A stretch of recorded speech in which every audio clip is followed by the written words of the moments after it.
Tell me, Eli, do you know the story of the Hellbird? I first heard about it when I was a little girl, a scary story my nanny used to tell me. She said it had feathers as black as night and eyes as red as blood. The story goes that if you look into its eyes, it'll steal your soul. Well, that explains everything. The moment my eyes met yours all those years ago, that must have been when you stole mine. Present day, in the remote northern province of Lake Bell, high on a hill in the Earl's Manor, a small cheer rang out. Hurry up, Mata, we're running out of time. Father will be back any minute now, a clear voice called out. Mata softly replied, Goodness, miss, please calm down. Don't worry so much. I'll help you become the most beautiful girl in Lake Bell. The young woman, holding a book in her hand, said coquettishly, just being the prettiest in Lake Bell isn't enough. Father has been to so many places, I need to be the most beautiful in the world. Having said that, she felt embarrassed by her own words. Mata laughed heartily upon hearing this. Oh my, the girl exclaimed, blushing. Why are you laughing, Nanny? You're so adorable, Mississippi. It feels like only yesterday you were a tiny, red-faced newborn, and now look how much you've grown. Mata said, You seem very excited about the Earl's return. The girl smiled gently. Yes, Father promised to bring me a gift this time. I wonder what it is. A white dress, perhaps? But you prefer books to dresses. Does he know that? This beautiful young woman was Soanna Evangia, daughter of Earl Evangia. Soanna spoke softly. I don't usually like dressing up. It's such a bother. But I want to look beautiful for Father. Maybe then he'll look at me for a few seconds longer. Mata gently reassured her. Of course, Mississippi, don't you worry. I've never seen a girl your age as beautiful as you. Hearing this, Soanna chuckled softly. Oh, Mata, how can you say such sweet things so easily? I'm only speaking the truth. I swear on Goddess Diana. Honestly, I don't know what I'd do if some nobleman from a faraway land came to ask for your hand and took you away from me, away from Lake Bell. Sometimes, I'm so afraid of that happening that I can't sleep. She blushed and retorted, Don't be silly, Mata. I'm only 16. I haven't even been presented to society yet. Marriage is still a long way off. And a nobleman taking me away, that's just a fantasy. I'm a noble, but just a country girl. Mata frowned and reminded her, Please don't say that, Mississippi. The Evangia name. Just then, a voice called from outside, Miss, the Earl's carriage has arrived. Soanna hurriedly tossed the book in her hand aside. Father's home. Seeing her like this, Mata sighed in exasperation, Miss. Soanna bustled about. She looked at her reflection in the window pane. Mata, are you sure I look all right? Mata replied, Goodness, miss, you've asked me that over 10 times now. Where has your patience gone? Soanna was extremely flustered. Why can't you just answer me? I know we're close, but you can't do that to me, Mata. I'm a lady. Mata looked at her, bewildered, then smiled. Of course. Well spoken, Mississippi. You are my mistress and the mistress of Lake Bell, so you have nothing to fear. Cheer up, miss. It's time to greet the Earl. I know how eager you are to see your gift. She was taken aback upon hearing these words. Soanna replied with a cheerful laugh. Indeed. Scene change. Eli Evangia, Viscount Evangia, also Soanna's older brother, was looking at her with an unfriendly gaze. Soanna flinched. She paled with fear upon seeing his expression. Eli stared at her for a moment. Then he frowned and said, What do you think you're doing? How dare you look me, your older brother, straight in the eye? Isn't it a bit early to be so rude? Soanna stammered. It's just a misunderstanding, brother. I was just surprised. I didn't think I'd see you. I apologize. Eli raised an eyebrow, his demeanor extremely arrogant. You're in my house, and you're surprised to see me? If you don't know how to behave, you should at least come up with a better excuse. I'm sorry, brother. Please accept my apology. Mata, standing beside them, witnessing this scene, scowled, thinking these words coming from someone who spends all day hiding in the gambling den. Suddenly, Eli furrowed his brows, staring intently at her. Your hair is a bird's nest. I'd really like to know what kind of man would want to be near you. And what in the world are you wearing? Are you going to tell Father you overslept and didn't have time to fix your appearance? Soanna was stunned by his words, her eyes wide with a mixture of emotions. She clutched her skirt that I woke up 2 hours earlier than usual to get ready. Mata even used perfumed oil to wash my hair. Why is my brother always so cruel? It's terrifying to talk to him. Just then, another voice cut through the tense atmosphere. My goodness, what are you all doing out here? It's cold. You should be waiting inside. Hearing this voice, Soanna became incredibly excited. Father! But Eli quickly stepped forward. Father must be tired after such a long journey. Father, did everything go well in the capital? He gave a gentle smile, as if the harsh words from moments before belonged to someone else. Soanna stood beside them, trembling with fear. Finally, she mustered the courage to step forward. "Father, I'm so glad you're back." Overcome with anxiety, Sioana stumbled over her words. Toan Evangia, the Earl of Evangia,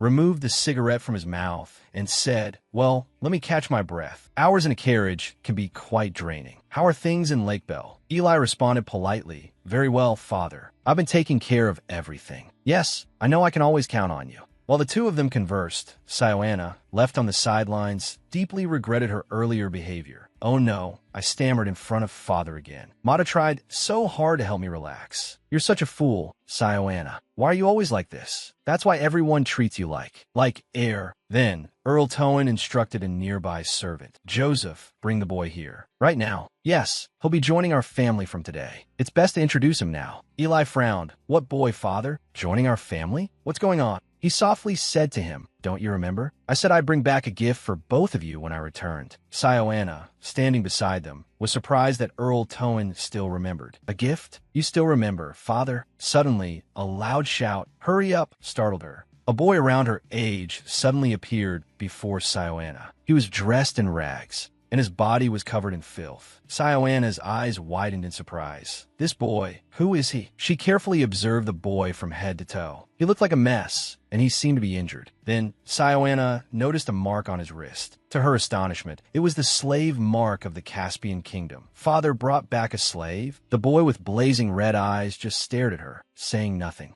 The two silently stared at each other for a moment. Sioana looked into his blood-red eyes and quickly turned away. "Why are his eyes so red?" "They're scary. Is this what it feels like to look into the eyes of a hell bird?" Eli, seeing the boy, quickly covered his nose. "This stench. I've never smelled anything so awful." "What is that thing, father?" Earl Toan said casually, "Everyone's clean after a bath. I have a good eye for people, don't I? This is for everyone's benefit. Eli, you've always wanted a younger brother, and Sioana needs a friend her age. I hope you all get along." The boy remained silent, not saying a word or making a move other than staring at Sioana. She frowned slightly, thinking, "What is he doing? Why does he keep staring at me? How can he be a gift? It's foolish to expect anything." Then, she angrily turned and left. Earl Toan ordered the servants, "Mata, bathe the boy before dinner. It would be wonderful if we could all eat together." "Yes, Earl, I can keep him in the bath until dinner, but I'm not sure I can get rid of that smell." She then led the boy away. How could I have known at that moment, under those circumstances, that the boy with blood-red eyes, dressed in ragged clothes, would be the worst, and also the most wonderful gift I would ever receive? Father had never willingly looked me in the eye. When our eyes met by chance, he would turn away as if he had seen something disgusting. Back then, she was very young, and seeing Earl Toan not speak to her made her sad. Sioana hurried after his receding figure with her short legs.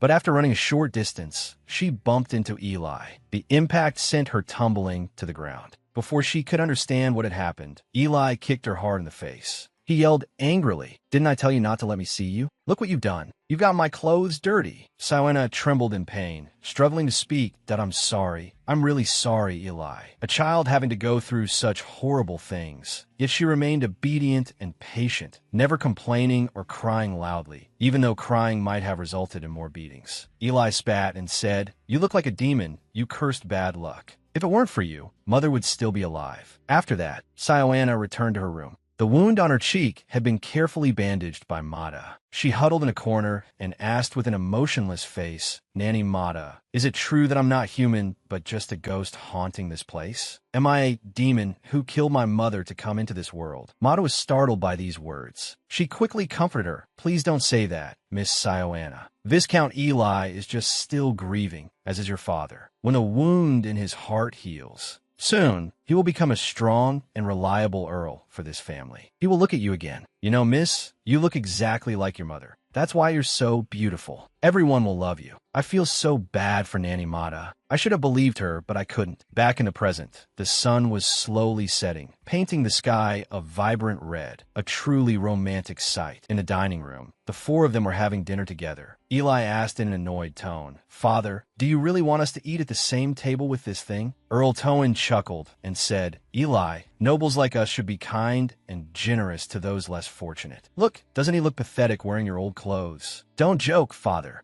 Sioana sat quietly, observing the young boy. Looking at his bruised face, she thought, "Now that he's washed up, I can see how serious the wounds on his face are. I wonder if he can even eat. It must be so painful. Just then, the boy's downcast eyes met hers directly. Sioana flinched and turned her head away. What was that? He just looked directly at a noble lady. How rude. Eli glanced at the boy and said with a frown, "Why aren't you eating? You're just a servant we picked up off the street. You should be grateful for these pastries." The boy remained silent, furrowed his brow slightly, and picked up his knife and fork. But because it was his first time using cutlery, he wasn't very adept, his hands trembling. At that moment, Sioana took away his plate of food and replaced it with a bowl of soup. "Wait here," she stammered, blushing. "You can only eat this. The table is full of delicacies, something like you doesn't deserve to eat." The boy seemed quite surprised by her actions. The two remained motionless, staring at each other. Sioana thought, "What am I doing? I don't usually talk like this. Just ignore that servant. Sit down, shut up, and eat your breakfast, Sioana." Then, he obediently picked up the spoon and ate the soup, spoonful by spoonful. Seeing this, she sighed in relief. If he keeps sitting there without eating anything, Eli will definitely make a fuss and hit him. I don't want to see that at all. Sioana sat to the side, quite pleased with her actions. Eli clicked his tongue and said, "You just wanted to eat that plate of food yourself, didn't you?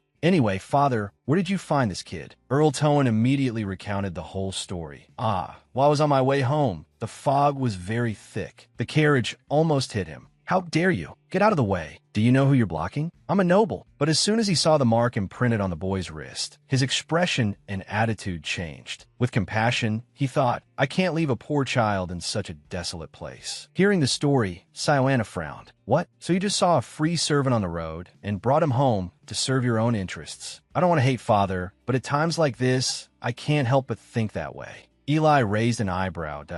It seems like he intentionally jumped out in front of father's carriage. I've heard that many lower-class people do things like that to swindle money from nobles. Some of them even go so far as to injure themselves. The boy, hearing these words, suddenly froze. Earl Towan didn't refute these words but nodded. Whatever. I hope you will take good care of the boy, Eli. He seems to be mute, but I like his bright eyes. They remind me of a noble lineage. Taking good care of him will bring long-term benefits to our family. Anyway, I'm leaving. There are some matters I need to attend to. As soon as he left, the dining table became quieter, each person with their own expressions and thoughts. Sioana watched the boy continue to eat his food and sighed in relief. Good, he's eating. Eli glanced at him. Then he picked up his glass of wine and poured it all over the boy's head. The boy's eyes widened, completely taken aback by his action. Eli chuckled. "Look how pathetic he is, Sioana, like a frightened rat caught in the rain. Noble lineage, my foot." But Sioana wasn't amused at all. Her face paled at his action. After the initial shock, the boy didn't express any other emotion or reaction, simply wiping the wine from his face. Sioana thought in dismay. Eli is 20 years old now, and he still finds these things funny? Grow up. He looked at her expression and smirked. Not saying anything? Am I boring you?" Sioana quickly replied, "No, it's not like that." Eli feigned sadness. All right, I understand. I'm not making you happy. It's not good for a brother to be unable to make his sister laugh. I have an idea. Come here, Sioana." She instinctively obeyed. "Yes, brother Eli." Sioana timidly walked step by step towards him. Then, he gripped her shoulders tightly. "That you're 16 years old this year, which means you're an adult. Big brother will teach you how to treat those who are beneath us. Go on, kick him." The atmosphere seemed to freeze. "Come on, straighten your back and spit on him." Sioana's eyes widened at his words, her body frozen in place. She recalled childhood memories, the time he didn't hesitate to kick a little girl like her in the face. Eli whispered in Sioana's ear, "You know exactly what to do next." That demonic voice echoed in Sioana's mind. "Go on, kick him. People like him must always be taught their place." Sioana and the young boy just stared at each other. Eli whispered his command to her. She clenched her fists, determined to act. Sioana walked slowly towards the boy and said,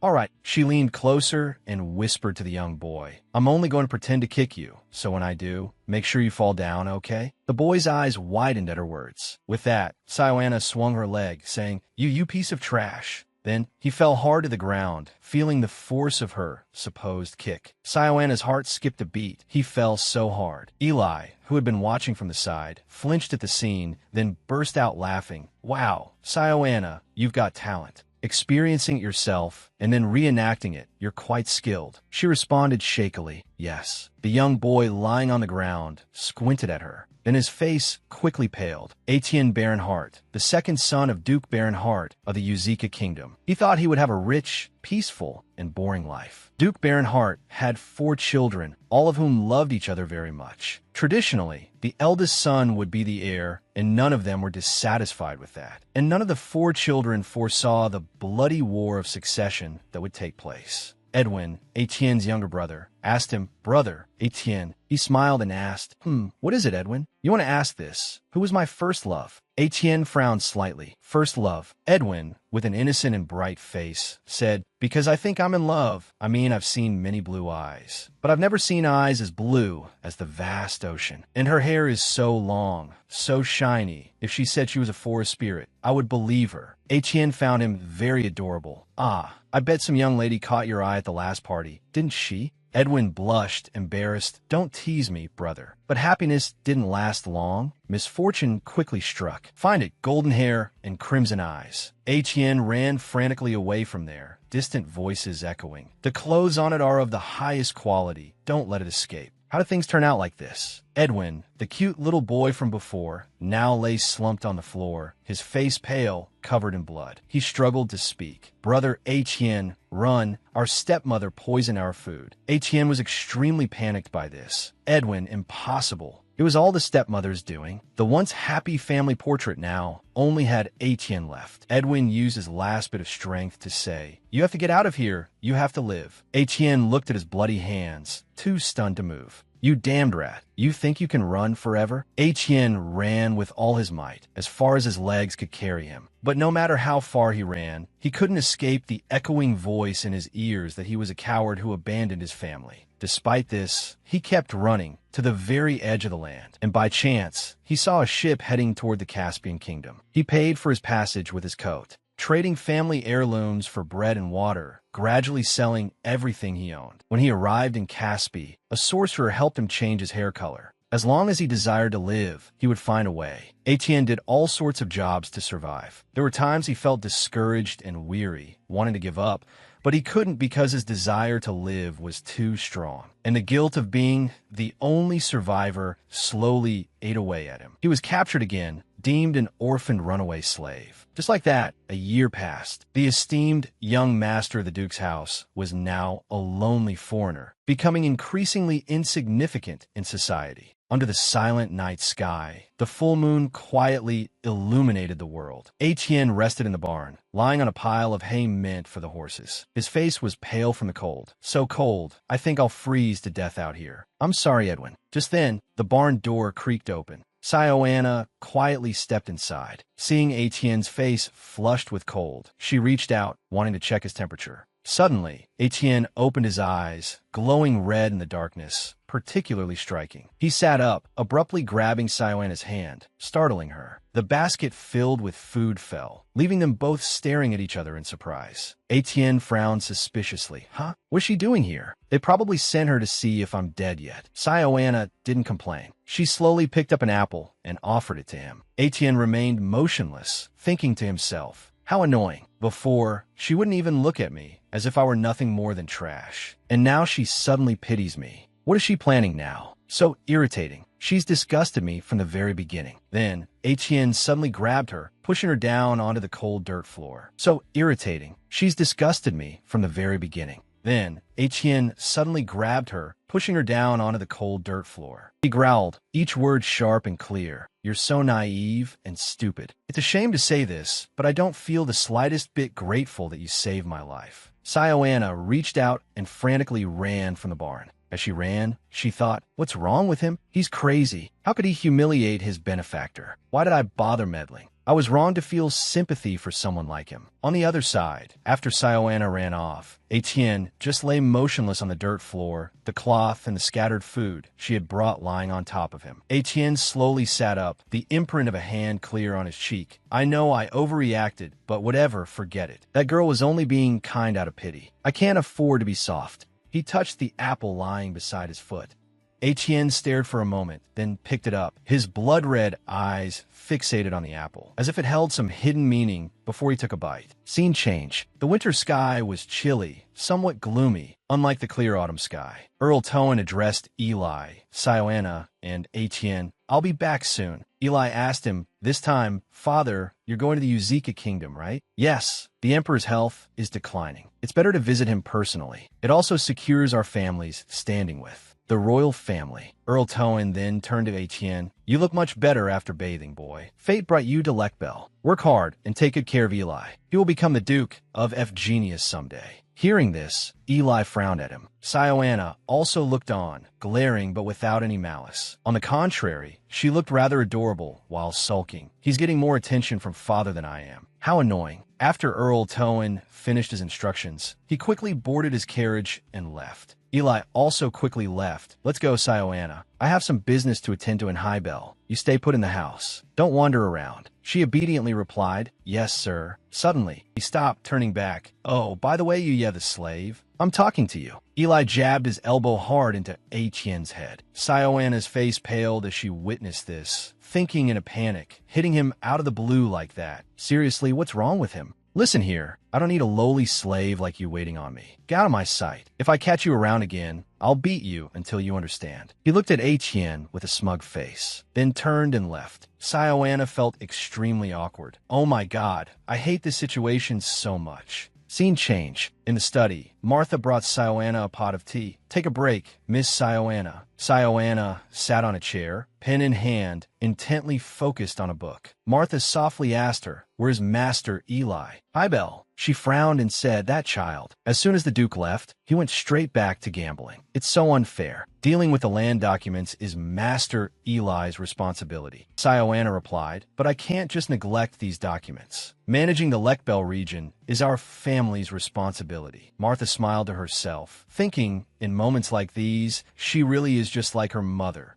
"Miss Sioana, I'm going out for a bit to take care of some things. If you need any help, just stay away from that red-eyed boy. He looks creepy." Sioana paused slightly. "Is something wrong?" Martha frowned, her prejudice against Etienne clear. "It's nothing important, but he kept staring at me while I was talking. It was frightening. I understand he can't speak, but..." She recalled Etienne's face while talking. "Tim, anyway, whatever you do, absolutely do not look in his red eyes. You're already familiar with the story of the Hellbird." With that, she quickly left. Sioana sighed softly. Martha would be furious if she knew about last night. Here, a mute servant with blood-red eyes. Wait, she suddenly recalled Etienne's word from last night. "You really are naive and stupid. If you want me to thank you for saving me, don't even think about it." Sioana abruptly stood up and slammed her hand on the table, her face flushing red as she realized. He can talk. Wait, he's been deceiving my family this whole time? How dare he trick the owner of Lekbel? I'll definitely teach him a lesson, and make him pay for harassing me too. Elsewhere, Etienne was standing, observing Lekbel from above. Around him were plump, white sheep diligently grazing. Etienne sighed, thinking my head is still spinning. If that Viscount always behaves like that, living here is worse than living on the streets. I should probably run away.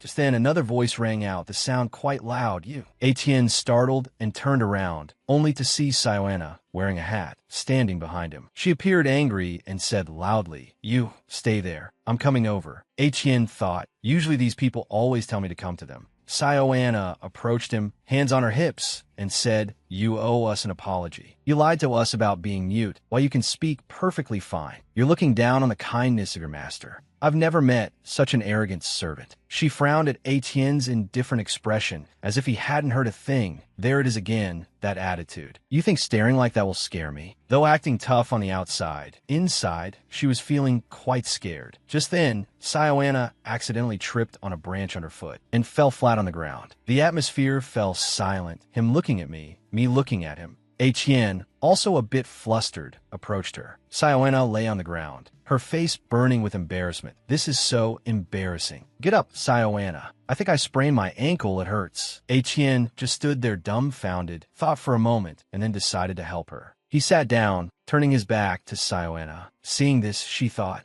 what is he doing? Don't tell me he's expecting me to climb on his back. I can't let anyone see me touching a servant. Thinking that, but seeing Etienne's back, she still couldn't help but approach him. But whatever. Sioana hesitated for a moment, then decided to place her hands on his shoulders. Etienne immediately carried her on his back, walking straight ahead. She didn't expect him to be so strong. Humph, he's stronger than he looks. Way to go, Sioana. How pathetic. How could you be chatting with a servant? What a disgrace to the family. Eli's voice echoed clearly in her ears. What am I doing? I'm not a child anymore. Why am I letting someone carry me? Then, Sioana suddenly noticed something else. Wait a minute. He smells so good. The brilliant sunset sky amidst the freezing winter weather felt gloomy and melancholic. At the Evgenia mansion, Martha happened to be passing by Sioana's room when she heard a commotion inside. I can do it myself, you know? You're pretty good at this, though. Where did you learn this? Martha curiously opened the door. Miss Sioana, who are you talking to? Inside the room, Sioana was obediently letting Etienne bandage her injured leg. Hearing Martha's voice, they both looked towards the doorway in surprise. The sight before her made Martha freeze. Martha angrily yelled, "You deceitful boy! Get away from Miss Sioana at once." "Oh, my lady, what is going on here?" Sioana quickly intervened. "Don't shout, Martha. You're giving me a headache." Etienne took the opportunity to quickly run away. "That infernal boy! How dare he?" Sioana said softly. "Please calm down, Martha." She held out her neatly bandaged leg. He was just trying to help me. I was taking a walk and slipped and fell." Martha quickly shifted her attention to Sioana's leg.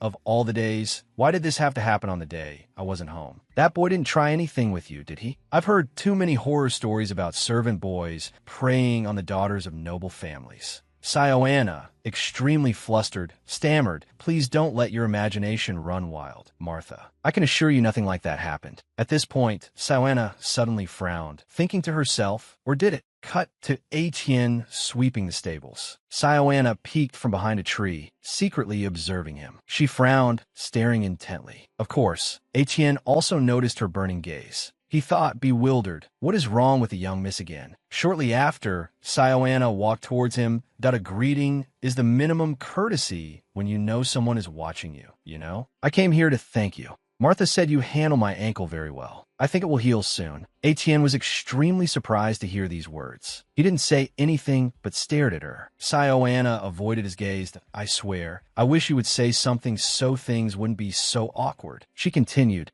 "Now, I've come all the way here to thank you, so it's your turn to reciprocate. I'm sure you still remember your actions the other night. How dare you lay a finger on me? You should know your place, you lowlife." Sioana suddenly moved closer to Etienne. He blushed and turned his head away, embarrassed. Seeing his expression, she was taken aback. Why is he making that face? Is he finally afraid of me? Next, she turned around and said, "Don't worry, I won't tell anyone about what happened. If this gets out, you won't live to see tomorrow." After saying that, she thought to herself, but actually, I'm the one who should be afraid of the punishment for a girl seeking out a male servant in the middle of the night. Etienne, standing behind her, watched Sioana muttering to herself thoughtfully. He smiled slightly and walked towards her. Etienne bowed his head to her, smiling gently. "I hope you can forgive my rudeness, Mississippi." Sioana froze, staring at him blankly. Then her face flushed crimson, visibly so. Sioana exclaimed in annoyance, "Yes, that. Was it so hard to say something like that?" She thought in a panic, "Oh my God, he just called me miss. He was quite scary back at the stables. What does he want now?" Sioana is such a typical tsundere. "I'm a forgiving lady, so I'll let you off the hook this time, but you better not let this happen again." Etienne stuck his tongue out, thinking, how silly. Unexpectedly, she snapped, "What's with that attitude? You know what? Forget it. You just need to be taught a lesson." He smiled on the outside but thought, and how does she plan on doing that? Sioana pondered seriously. Let's see. Eli said he doesn't need him, right? After a moment of silence, Sioana made a decision. "You will be my personal servant from today onwards. You will do anything and everything I tell you to do, understand?" Etienne didn't reply, only stared at her wide-eyed. The two continued to stare at each other for a while. Then, Sioana suddenly pulled him along. "Come on, I'll show you around Leg Bell." Together, they walked to the creek, where the water was so clear that you could see your reflection. Sioana led Etienne to all the most scenic spots in Leg Bell. Just like that, half the day passed. They stood on a high hill, overlooking the sky and the small villages below. Rarely did Etienne feel as peaceful as he did at this moment. He couldn't help but smile. Seeing this, Sioana thought to herself, he looks so handsome when he smiles.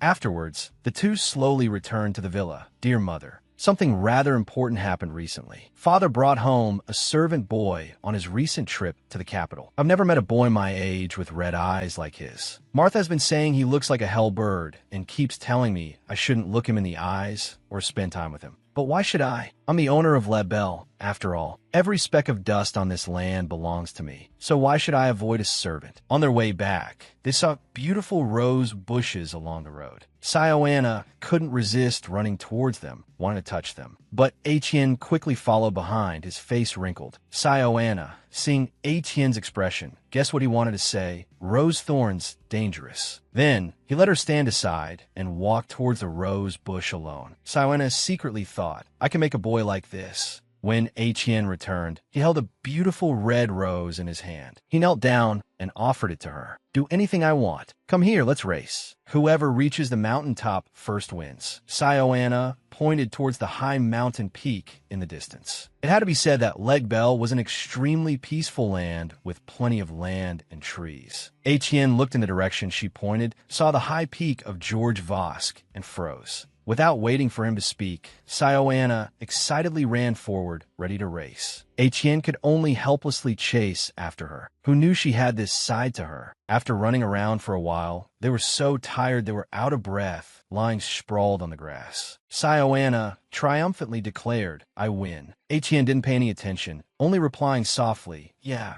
He wearily thought to himself, am I her servant or her friend? They both looked up at the clear blue sky. Sioana raised her hand high and said, right here, this is the highest point in Legbel, closest to the sky. Etienne stared at her blankly. Her eyes were the color of the blue sky. Then, suddenly, his ears turned red. Sioana Evangia. She wasn't anything like what people imagined an earl's daughter to be. She barely spoke in front of her father and brother, so I thought she was the shy, introverted type. But then she ran over with her skirt hiked up, showing her legs to the world. She did things you wouldn't think a noble lady would do herself, like feeding the hounds. Which hat goes better with this outfit? Nanny Martha made me sandwiches. I'll give you one. You should be honored here. She was truly out of control. As evening approached, the two of them sat in a room, reading a book together. Oh my God. So these long-necked animals actually exist? I guarantee the book isn't lying. Just then, loud voices outside caught Sioana's attention. She looked out and saw Eli's carriage had returned. Her face was startled with fear. Sioana quickly turned to Etienne and said, hide right now. She dragged him into a small room under the stairs. Sioana reminded Etienne, stay there. Don't show your face until I come to open the door for you, understand? Outside, Eli's voice rang out continuously. Sioana F. Bunjia, get out here, you ungrateful wretch. Where the hell have you been? Immediately afterward, there was her cry of pain, which Etienne heard in panic. He wanted to open the door to help her, but in the end, he did nothing. Etienne could only helplessly listen to Sioana's pained cries from the other side of the door. After venting his anger, Eli finally calmed down. He sat down and said softly, I heard something interesting recently. They say you've been spending time with that servant boy. That's probably why you reek. I can smell it everywhere. Sioana, her face covered in bruises, knelt on the floor, holding books on her head. She listened to him and retorted, he was only doing his duty as a servant. He also bathes several times a day, so he doesn't smell. Not letting her finish, Eli walked over and kicked her hard to don't talk back to me. For your own good, I sincerely hope you're not fond of him. You're enjoying being around him now, aren't you? You've grown wings and are ready to break the rules, haven't you? Sioana's eyes widened at his words. How can you say such horrible things? I can swear before the goddess Diana that I haven't done anything shameful. He squeezed her face and said, of course, you have to keep yourself pure, untainted. Appearances are all you have. Both you and I have to find respectable families to marry into, understand? Becoming the obedient wife of some nobleman's son is the only thing you can do for this family. If you understand, go back to your room and practice your embroidery or something useful. Put on some makeup so you can cry dramatically later. You're nothing but a useless freeloader in this house. He stood up and left, leaving Sioana covered in wounds he himself had inflicted. Inside the small room under the stairs, Etienne heard everything. He sat silently by the door, thinking helplessly, I couldn't protect my family, and now I can't even protect Miss Sioana. She's not useless, I am. The scene changed. Etienne was back in the stable, cleaning. After being reprimanded, Sioana, instead of obeying, sought him out again. There you are. I want to go for a walk, so I need an escort. Etienne felt awkward. Don't come too close. I smell terrible. Sioana, her expression unchanged, said, I don't care. Don't mind what my brother said. A bad smell can be washed away. None of that matters anyway. Besides, no one ever comes to see me. Etienne stared at her silently. Ever since I came here, I've thought about running away every day. And yet, what am I still doing here? Finally, he conceded. Your wish is my command, Mississippi. I'll do as you say, but if there's anything I can do to help you. Sioana was oblivious to his inner turmoil. Hearing his words, she smiled faintly. The way home is always terribly boring. Pick me some roses, too. Etienne smiled back. The rose bushes over there are in full bloom. Really? Where were? This way. But neither of them realized that their every move was being watched by Joseph, one of the servants close to Eli and Count Toy. In the dark and gloomy cellar, lit only by small torches on the walls, Sioana's voice rang out helplessly. Let me go, Joseph. He had dragged her into a dilapidated room in the cellar and roughly shoved her inside. Sioana shouted angrily, You'll regret this. Do you know what you're doing? But his face showed no fear or concern for her threats. That I apologize, miss. But Master Eli's orders are always my priority. With that, Joseph closed the door, leaving Sioana alone inside. Eli, having learned that she continued to see Etienne, ordered the servants. She deliberately disobeyed my orders. Lock her up for 3 days. Give her only water and breadcrumbs. Martha exclaimed in alarm. But sir, if her living conditions are so poor, Miss will get sick. Please reconsider. He didn't care. Martha, remind me, who was the master of Lec Bell? He stepped closer, his words a threat. At your age, Martha, I doubt anyone would hire you if you were dismissed. You should know that obeying my orders is the best way to protect your precious young Mississippi. Martha, like a soulless doll, left the room numbly, a room that held a demon in human form. In the hallway, she saw Etienne standing silently. Their eyes met. Martha snapped angrily. How dare you come here? You, it's all your fault. It's because of you that miss. Suddenly, Martha heard him murmuring something. Because of me? I'm a sinner. It's my fault. Etienne's face was now ashen, like a lifeless corpse. Martha was terrified. She remembered her earlier, careful warning to Sioana. How many times must I tell you, miss? Don't spend time with that hellish bird. What if rumors start to spread? Sioana had replied, Nanny, you shouldn't call someone a hellish bird. It's not good to judge a book by its cover. He's very kind. He does whatever I say, and he plays with me. Goodness, I wish you were my brother instead of Eli. Recalling her words, Martha frowned, thinking, I don't understand. Why does Miss spend time with that ghastly boy?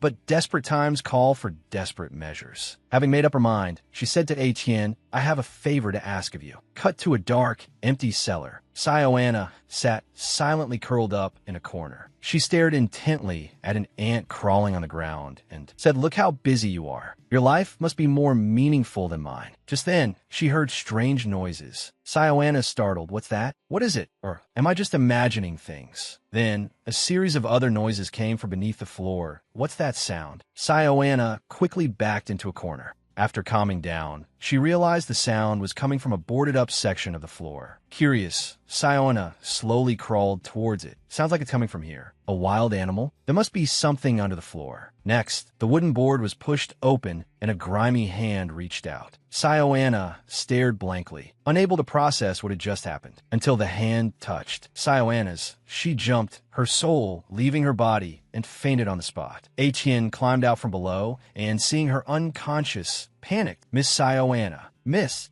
Later, Sioana sat dazedly in a corner. How did you know there was a secret passage here? Etienne didn't hide the truth. Martha told me. She was worried about you and wanted me to check on you. Sioana peeked down into the passage. Right at her age, it would be difficult to go this way. She exclaimed, fascinating. Just then, Etienne spoke with some difficulty. Miss Sioana, I'm afraid I won't be able to be your servant anymore. Sioana was stunned. She couldn't believe it. What are you talking about? Have I been too demanding? Or have I made you go too many places? Etienne quickly said, Not at all, Mississippi. You're very kind and a good mistress. Then why? It's because of me. You have to suffer like this because of me. Sioana frowned, objecting, Eli is the one who's spineless, not you. Etienne interrupted her. Miss, I'm a servant, a person of low birth. Even talking to you like a friend like this is absurd. Spending time with a servant like me could stain your reputation. I know the nobles love to gossip about. It's like that. Sioana found it ridiculous. You talk as if you understand the nobility so well. Hien realized his carelessness that I don't deserve your kindness and good treatment. From now on, please treat me like the other servants and keep your distance. You don't think that's good for you? So you're just like everyone else. My brother's orders always take precedence over me, don't they? Or is it just that I'm not noble enough for you? Hien immediately countered, no, because you are truly noble. You know, I even wished you could be a part of my family. Looking at her despairing face, Hien said, well, then you're quite foolish. Sioana stood up in anger. How dare you, you arrogant brat. Hien also stood up, approaching her. Yes, now punish me for my rudeness and for saying those words. You coward, filthy scum, get out of my sight. Sioana's sharp voice rang out. No, her face was downcast, her expression unclear. You want me to talk to you like that? Why should I? Hearing her doubt, Hien softly called, my lady. Before he could finish, Sioana yelled, I said no. Why do you want to turn me into someone like Eli?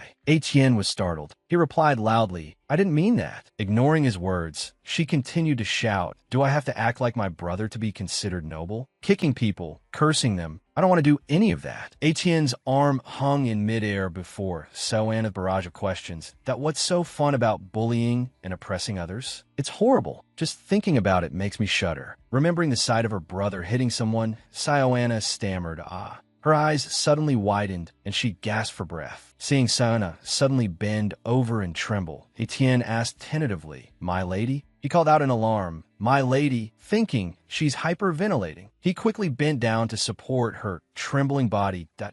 Why, Lady Sioana, please try to calm down. Please close your mouth and breathe only through your nose. Seeing her pained expression, he comforted her. Yes, that's right, that's right. Holding her tightly, Hien encouraged, you'll be all right. You're doing well. Holding her, Hien continued to blame himself. It's my fault. I'm sorry. Sioana slowly calmed down, but Hien's apologetic voice continued. I'm sorry. Lately, I often feel like there's a wind escaping from me, and my chest always tightens whenever I'm at home. Held in his arms, Sioana thought to herself in bewilderment, it's ridiculous. This servant, always humiliated and mocked for being naive, impertinent, and smelly, brings a warmth like the gentle spring sunshine, and he carries a sweet fragrance, the scent of the deep forest. She closed her eyes and peacefully drifted off in Hien's arms, and I feel like I can breathe again. He still held her tightly. Listening to her steady breathing, Hien fell into deep thought. He looked up and sighed, closing his eyes in thought. This wasn't how I planned it. He opened his eyes amidst his confused thoughts. Hien blushed, bowing his head. But she's so warm, he thought, and so soft. He reached out a hand and touched a lock of her hair. His eyes flashed with suspicion. How can anyone even think of laying a finger on her? He thought, it makes me furious. The night sky, with the moon shining brightly, illuminated the mansion. Inside, Sioana was sleeping soundly on the tiled floor. She glanced at the person speaking. Here, miss, you should eat something. Clutching the blanket in her hands, Sioana turned over and gave a soft grunt. He scratched his head helplessly. Tea, least drink some water, Mississippi. Faced with Hien's persistence, she snapped angrily, I don't want to. You're not my servant anymore. Anyway, what business is it of yours? Hien bowed his head humbly that I'm still a servant of this mansion. I'm just concerned about my master's health. She frowned, unconvinced. You always have a reasonable answer for everything I say, don't you? My answer is still no. I'm not going to die. In fact, it's even beneficial for me. I'll lose some weight. Hien had lost his patience. His lips pressed together, his whole body trembling with anger. He quickly bent down to regain his composure. Hien spoke again. Miss, you once said you wished I were a member of your family, didn't you? He continued to persuade her. S.O. Could you pretend I'm your older brother for a moment and do as I say? At his words, Sioana's eyes widened in surprise. She quickly sat up and asked, older brother? What do you mean? I'm clearly older than you. Seeing her finally react, Hien smiled faintly. No, I'm a year older than you, Mississippi. Sioana's eyes widened in astonishment. She turned away, crossing her arms arrogantly. Whatever. I'm still not going to eat, and I'm not going to drink a single drop of water. Hien was now furious. He kept pressing her. Why are you doing this? I understand you're upset with me, but there's no reason for you to make yourself suffer because of it.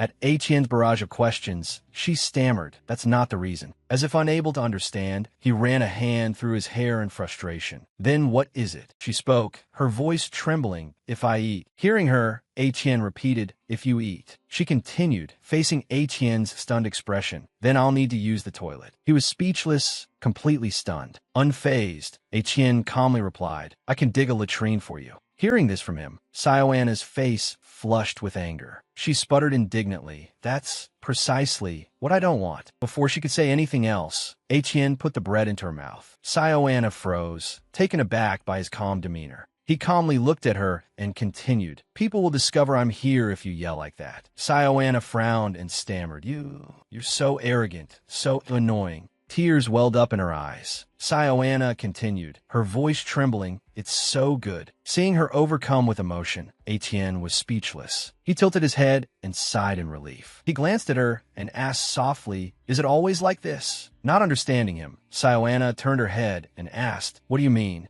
Looking at her, Etienne spoke, "Does he always treat you like this?" She glanced away, slowly replying, "It's none of your business." Seeing her refusal, Etienne said dejectedly, "I guess I've overstepped, haven't I?" She remained silent, clutching the pastry. Glancing at him, Sioana softly said, "Actually, I've been thinking for quite a while now." Looking intently at him, she continued, "About your name. If you don't have one, can I give you one?" Etienne's face became blank with surprise at her question.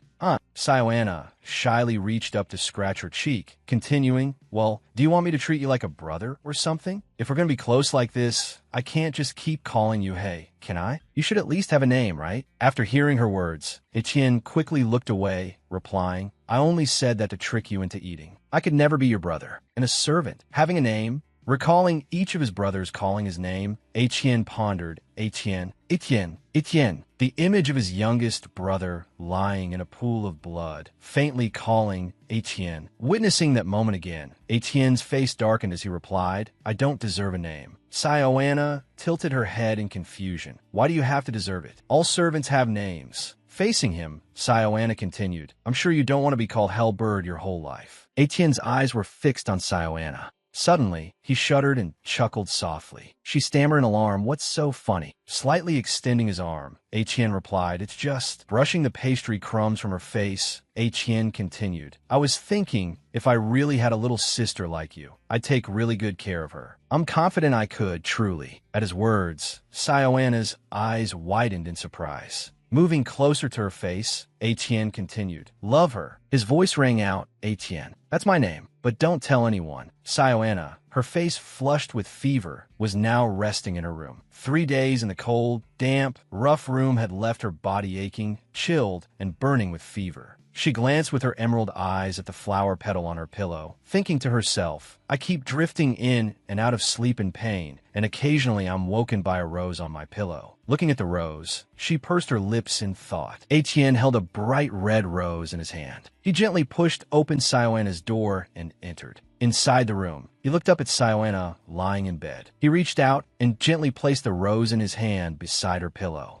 As if unable to understand his own actions, Etienne placed his hand on her forehead and sighed softly. Suddenly, Sioana's hand reached out and grasped his. Incredulous, Etienne's eyes widened as he looked down at his hand being held. Sioana quickly spoke, "How dare you sneak into a lady's room?" A triumphant smile spread across her face as she looked at him. Etienne's expression was one of stunned bewilderment as he stared at her. Clutching Etienne's hand in hers, Sioana lowered her head slightly and said, "Etienne, the thing is, I'm used to being tormented by my brother. The pain is only temporary." Still holding his hand, she continued, "But if you stop playing with me..." Her face contorted in pain as she cried out, "If that's the case, then I suppose my loneliness will last forever." Looking at the blooming roses in the vase and Etienne's silent shadow, she continued, "So please, don't leave me alone." Reaching out her other hand to grasp hers, Etienne knelt down and clasped her hand tightly, whispering, How could I ever disobey my lady's orders?" Hearing his reassurance, Sioana smiled brightly. A blanket of pure white snow covered the pine trees. Sioana thought to herself, and after that, he really stayed by my side. Winter passed, and spring arrived. Under the dreamy snowfall, Etienne glanced down at her cheerful face and smiled softly. And until the roses bloomed again, and he was still by my side, Etienne shyly offered her the flower in his hand. His face flushed under the blossoming roses. She gently took the flower and tucked it into her hair under Etienne's respectful gaze. Inside the mansion, Sioana spoke with a serious expression. Observing Etienne before her, she asked suspiciously, noticing his puzzled look, "You're really 18 years old?" "Really?" She stepped closer, muttering to herself, "Something's not right here." Stepping closer to Etienne, Sioana put her hands on her hips and said defiantly, "You've grown like a weed. Who gets that tall in just 1 year? I don't remember my neck being this sore just from looking up at you when we first met." Looking at the distance between them, Etienne thought, too close. She turned and glanced at him, continuing, "Well, I guess age doesn't really matter, does it? You'll still be a part of this family. And don't forget your duty, my personal servant." Etienne closed his eyes and chuckled helplessly, replying, "Yes, Mississippi. I hope you can continue to treat me like this." Sioana suddenly interrupted, "You like it like this?" He froze at her words. He responded absent-mindedly, "I apologize." She glanced at him and continued, "Spending time with me. Do you like it?" Hearing her question, Etienne's eyes widened in surprise. Looking at her parted lips,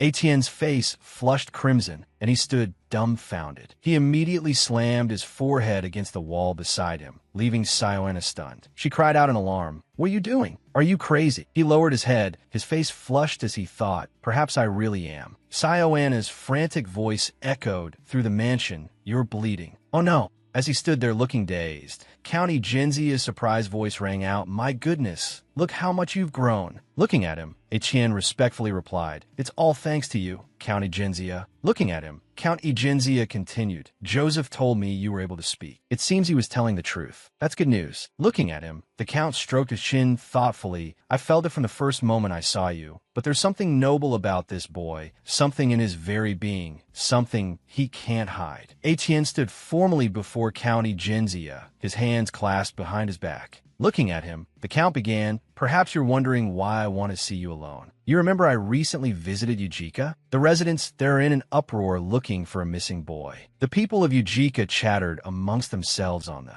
streets." Hearing Count Genzia's words, Etienne's face fell. "Imagine," the Count continued, "he'd be a grown young man now, probably about your age." The Count's tone suddenly shifted as he probed, "Do you happen to be familiar with the Baronhardt family?" Etienne clenched his fist at the Count's question. He replied fearfully, "I'm not Ujikan. I'm just a lowly servant. I couldn't possibly be acquainted with such things." The Count's expression was stunned by Etienne's answer. "I apologize for not being able to help you more with this matter, County Genzia." The Count squinted, a smile playing on his lips. "Yes, that's so." The image of a young boy flashed through Count Genzia's mind as he spoke. "They're looking for a boy with blonde hair and red eyes." He continued quietly, more to himself, "But you needn't concern yourself with such matters. I'm quite fond of you, my boy." Etienne wearily exited the Count's room, County Genzia's voice still echoing in his ears, "That I expect you'll continue to work diligently for the Genzia family." Etienne's eyes flashed with anger as he processed the Count's words. "These lunatics, they're still looking for me and spreading rumors about it." Recalling the past, he recounted, "My stepmother, Ketchena Baronhardt, murdered my father and brothers so that her own son could inherit our family's vast fortune." Looking at the Count's opulent mansion, Etienne thought to himself, "And my home, the place I once called home, is no more now that my family is gone." The etiquette instructor's voice rang out, "Lady Sioana, please, when you walk, you must lift your skirt slightly with your right hand, just above the ankle. How many times must I tell you? Every girl in the city has learned this since they were little." Observing how Sioana held her teacup, the instructor scolded, "And you mustn't make any noise when lifting the teacup. Please be more gentle. Your debut is approaching, and you're not ready at all."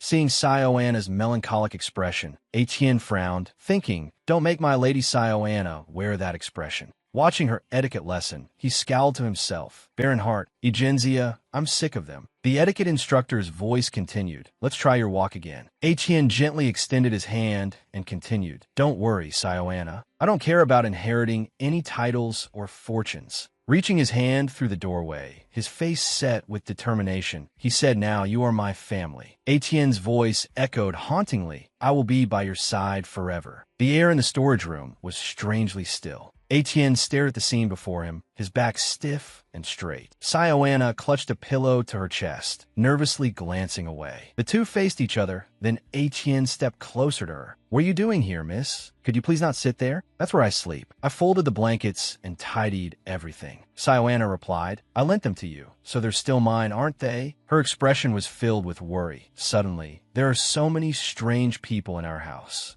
"Eli hired a bunch of people to clean the mansion before the debut," she explained. "But where did he get the money?" Etienne leaned down. "Oh, and the Viscount isn't here." Clutching the pillow tighter, Sioana softly replied, "You know he'd do anything to get out of the countryside. I'm sure he has his own place in Highbell. Actually, it's good for us that he's gone." At that moment, in Highbell, the rain was still falling steadily. The vintage apartment building stood in the heart of the city. A hurried call echoed. "Eli, Eli." Eli's lover, Elizabeth de Maury, exclaimed happily, "There you are, Eli." He embraced her tightly and whispered consolingly, "Elizabeth, my love, I was going to tell you when I arrived. Don't tell me you've been staying in this disappointing place." She replied, "I couldn't bear to live in that house another day. Every day, I have to listen to Father cursing you. Now, he's even lying, saying you're a gambling addict with a huge debt. I can't stand it anymore." He spoke softly and began to manipulate her. "Thank you for believing in me, but I understand why your father thinks that way. You come from a respectable family. Compared to you, a viscount from a remote countryside like me is just..." The heartbroken girl pleaded, "Eli, please don't say such things. Yes, I may come from a noble family, but I'm sick and tired of it all." As she poured out her feelings, someone was eavesdropping. "All I want is to be with the one I love and live a happy life ever after." The other woman knew everything, a triumphant smile blooming on her face. It all began before Elizabeth de Maury, the only daughter of Marquis de Maury, a powerful family of the Caspian Empire, met Eli at a ball hosted by the de Maury family the previous year. He lightly kissed her hand and offered sweet words. "It's an honor to meet you, Mississippi." Eli appeared with a handsome face and an alluring smile.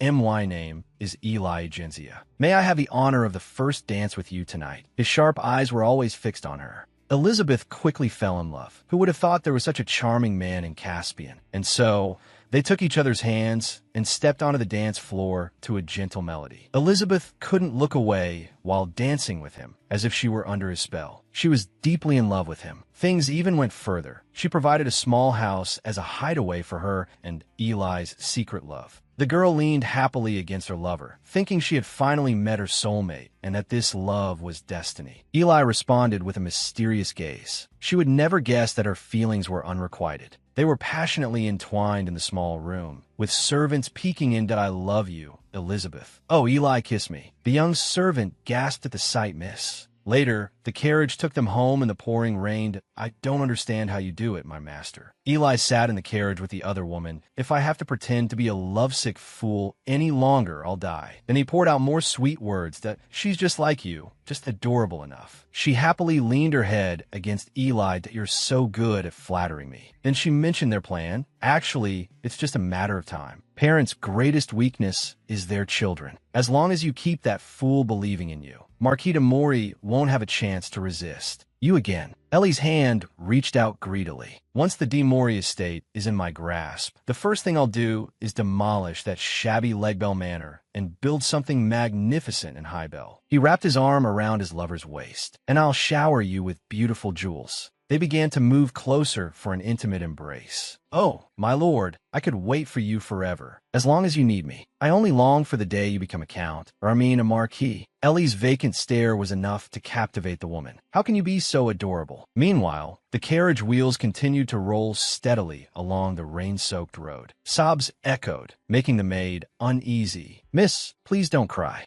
Elizabeth buried her face in her hands and wailed on the bed. "How can I stop crying? He didn't even kiss me today." The maid hastily reassured her. "He promised he wouldn't lay a finger on you unless he was permitted to be with you, remember?" Her eyes were dark and swollen, her voice trembling with despair. "Yes, that's right. He's not like other men. He's upright and sincere. He's a gentleman. But do you think father will acknowledge him? He even refused Noah's proposal. and everyone knows he's the most eligible bachelor in Lake Bell. Then, the maid explained, but Miss Viscount Noah also spread terrible rumors about his shady business dealings. I thought you knew that. Elizabeth retorted loudly. You think I don't know that? I'm so glad Father refused that proposal. But Eli is different. Yes, Viscount Evangelia may not be as wealthy, but he is renowned for his character and business strategies. She was deeply frustrated and vented her feelings. I wonder if there's any man out there who meets Father's standards. What if I'm forever trapped in this glass cage, displayed and paraded around like an ornament for the Demori family? I want to escape this right now. A quiet afternoon descended upon the manor.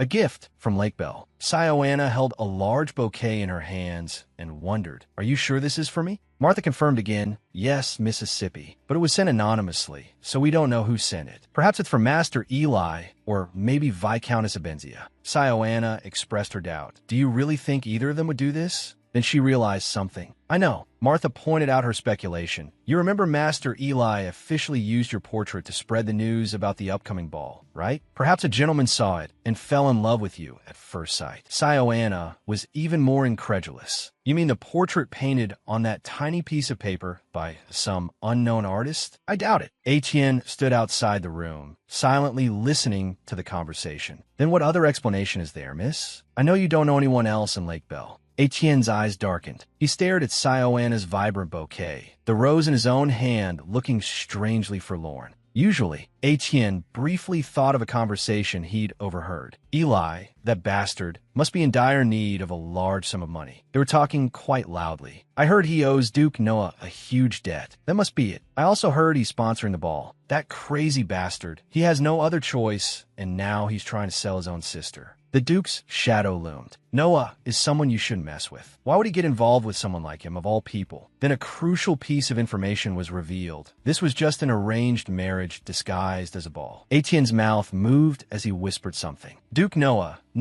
Duke Noah from the Caspian Kingdom." Then he suddenly exclaimed in shock, "Noah." Etienne's eyes fluttered open, his head pounding. He glanced at the dark surroundings, clearly unfamiliar. Where am I?" He suddenly noticed a strange mark on his wrist. "What is this? A seal? Ah, no, this is from a spell. Damn it." Suddenly, strange voices echoed from beyond the stone wall. "It's not our fault Pierre's engagement was broken off." The other person sounded quite annoyed. "You think he really thought he could hide what he's been doing his whole life? If Duke Noah hears you saying that, then say goodbye to him. Whatever, he's the one who'll lose out if we decide to betray him." Hey, I don't deserve to be treated like this. He's driving me crazy. "No." Hearing the familiar name, Etienne's crimson eyes widened, as if trying to pierce through the wall. "Noah, why does that name sound so familiar?" Duke Pierre Noah, a member of the new generation of tycoons. He quickly rose to power through the opium and slave trade. Rumors about him were countless, but they ultimately lacked sufficient evidence to accuse him. The man's raspy voice echoed in his ears again. "Remember his name? Etienne." He sighed, trying to compose himself. His thin back hunched over, his current emotions unreadable. But clearly, Etienne's current state of mind was like a pile of unsorted garbage. What's the point of living like this? Two figures danced gracefully in the garden. Sioana's sweet voice rang out, echoing like a melodied 1, 2, 3 and 1, 2, 3. Sioana tilted her head curiously, facing the melancholic man. "Why do you know how to dance?" "I only told you to stand still." He glanced upwards, thinking of a convincing answer.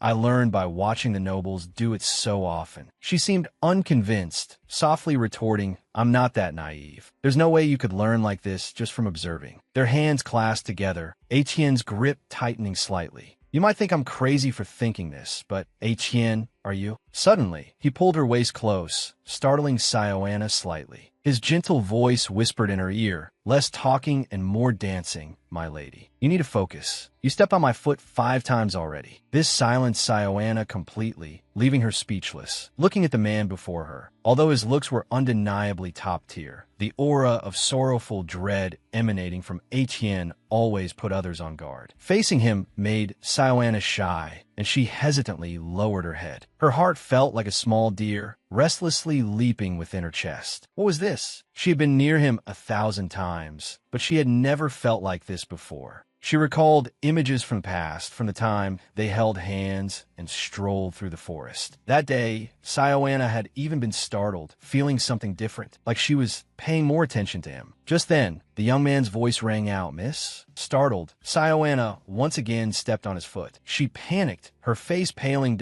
"I apologize, Etienne." "It's all right, Mississippi, calm down." "No, it's my fault, I'm sorry." Sioana anxiously looked at his toes, then turned her back to him. This prompted Etienne to reach out a comforting hand. "Miss, I assure you, I'm perfectly fine." Sioana hesitated. "This is the first time since Mother passed that a ball has been held at Lake Bell, and I can't even manage a few simple steps. I'm afraid I'll disgrace the family name." Etienne silently extended his hand, gently touching the young woman's shoulder. His voice was a low rumble. "Honestly, I don't think your dancing skills are the problem, Mississippi. What are you talking about? This is a ball. Dancing is important." He shrugged, sighing. His eyes held conviction. "You are very beautiful." His words sent a blush flooding Sioana's cheeks. Her mouth opened in surprise, but words failed her. She stammered, "Be beautiful? What? Why I don't know what you're." Etienne lowered his head and gently kissed the back of her hand. He recalled the image of her from moments before. Her beautiful face, gentle eyes, and sweet smile. "When a beautiful woman like you takes my hand and dances before me, there isn't a man on earth who would have time to notice your dancing skills." Sioana bit her lip, unsure what to say. Still, she pulled her hand back.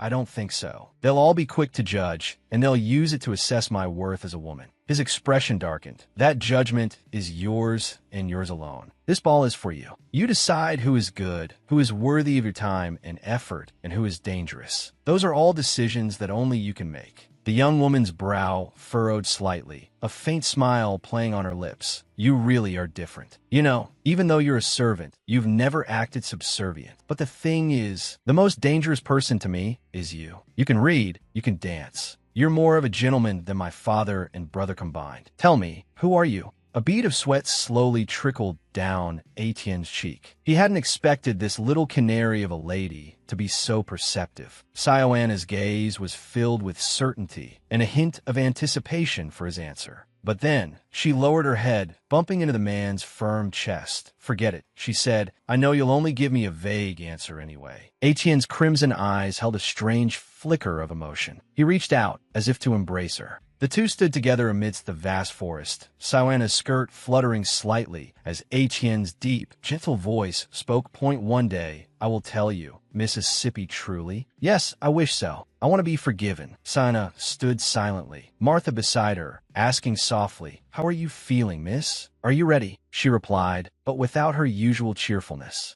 Tears welled. "Yes, let's go." The crowd buzzed from all sides. "There he is, Viscount Eugenia. He looks more dashing than usual today, doesn't he?" The girl holding his arm. "Is that his sister?" Sioana's beautiful appearance immediately fueled the conversation. Oh my. Her eyes were filled with determination and seriousness. "Remember, Sioana, a damaged reputation can never be fully restored." Sioana lowered her eyes, her voice soft. "I understand." A man suddenly appeared beside her. "She truly is as beautiful as rumored, Miss Eugenia." Sioana didn't recognize the man before her. "Who is this?" His platinum blonde hair was meticulously styled, like the words he spoke. "That we finally meet. Eli has hidden you from our eyes too well." The Count bowed and introduced himself.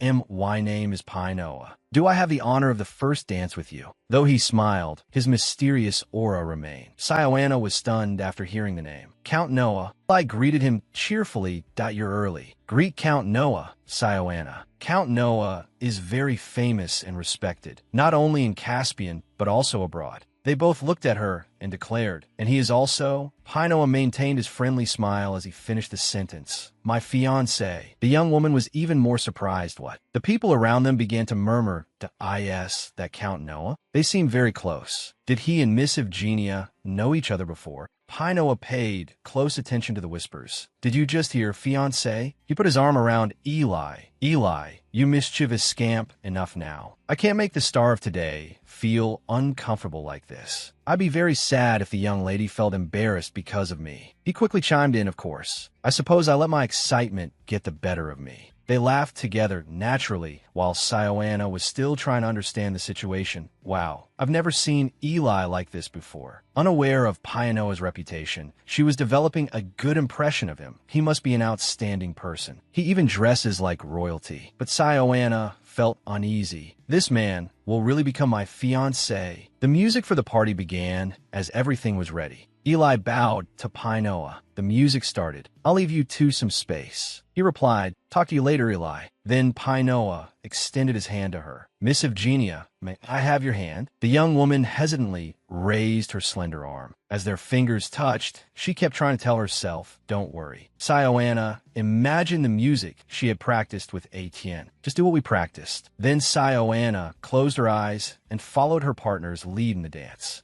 Pianoa kept his eyes on her, seemingly deep in thought. Suddenly, he spoke. You dance beautifully, Miss Evgenia. You're very talented. She replied shyly, thank you, Your Excellency. I'm just fortunate to have a good teacher. The Count didn't press the matter to I understand, but I must confess, it makes me envious. Pianoa suddenly drew her small waist closer. How dare he have you all to himself? Sioana was startled, but he quickly continued, you needn't be so guarded. His words reached her ears softly. The truth is, I've been captivated by you since I first saw your portrait. I wanted to formally propose, but Eli was so intent on protecting you. He mentioned something, so I had to send you flowers instead. Did you receive them? It dawned on her then. Those lilies were from you. Pianoa's cool gaze softened with amusement that I thought they were fitting. I thought the meaning of lilies suited you, Miss Evgenia. After the ball ended, Sioana hurried to her room and closed the door. She leaned against it, breathing a sigh of relief. I thought I'd suffocate out there. Unpleasant memories flooded back, even when I was greeting other nobles or dancing with another gentleman. Those intense eyes were etched in her mind. I could feel his gaze following me. Sioana worried, and saying I suit the meaning of lilies. I'm not sure if that's a good thing. His bright smile and the unexpected turn of events left her mind in turmoil. And calling him my fiancé, as if everything has already been arranged and finalized. I doubt Father knows about this. It wouldn't make sense for him to interfere in matters concerning me. Did he really mean it when he said he was captivated by me at first sight? He doesn't even know anything about me. How could he love me? Lost in these confusing thoughts, she wondered, could I love him? But she quickly dismissed the idea. Oh, come on. You're getting ahead of yourself. I wonder where Etienne is. She quickly went around the mansion looking for him. He said he'd always be around, but where did he disappear to? Why?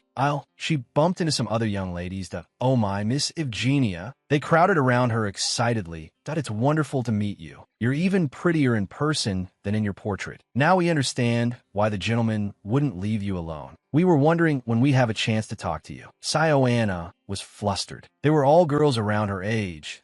It's a pleasure to meet you all. Are you staying at the mansion? They giggled. Actually, we're touring your home. It's so charming, with such an antique and traditional beauty. Despite their kind words, Sioana felt a pang. I know it's quite old, but that was a very polite way of putting it. Maybe this is a chance to make some friends. That girl stroked her chin. So you live here, Miss Evgenia? I don't think I've ever seen you in Labelle. I've seen Count Evgenia, though quite often, in fact. The question made Sioana hesitate to answer.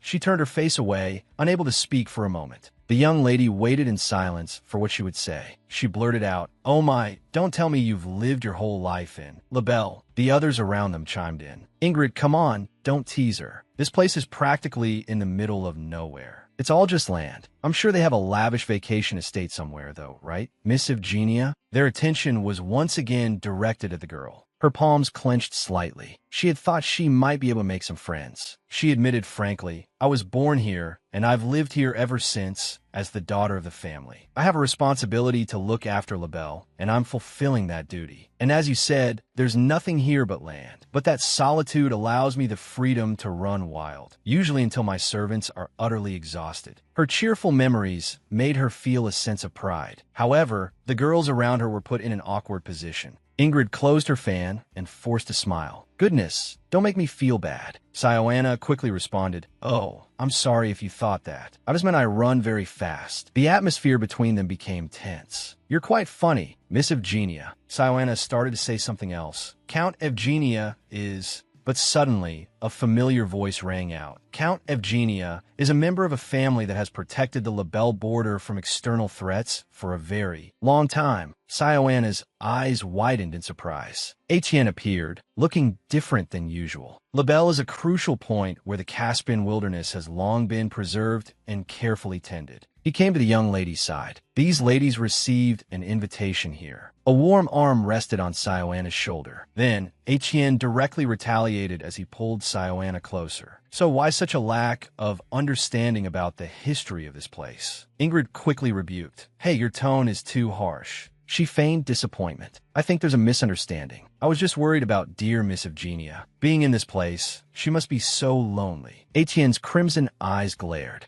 at them. The others immediately trembled, urging each other. Ingrid, let's go. His eyes are so red. Talking to someone like him will bring bad luck. The girls also became apprehensive and changed their demeanor. They turned their backs and quickly left. Well then, we'll be going. We hope you two have a pleasant time here. Etienne gently lowered his arm after rescuing his mistress. Sioana told him, I could have handled the situation. The young man still tried to explain, but they were targeting you, Mississippi. How could I stand by and watch 3 against 1? I came to help you. Sioana just sighed. I pray I haven't made any enemies today. She quickly shifted her attention to something else. But more importantly, Etienne was indeed dressed more formally than usual. Why are you dressed like this? He looked at his clothes and said, These are the Viscount's cast-offs, so I took them. They're still good. Sioana's face flushed with emotion. They suit you. They're very handsome. She looked at him and imagined countless other things. I'm just a girl from the countryside, but I can be sure Etienne comes from a noble family. Just a little grooming, and he's this handsome. Her hair fluttered slightly. What happened to him? I can't stop thinking that Etienne belongs to a different world. Suddenly, he leaned close to her face and asked, Miss, are you all right? Your face is pale. The girl quickly turned away that I'm fine, perfectly healthy. Etienne didn't press the matter further,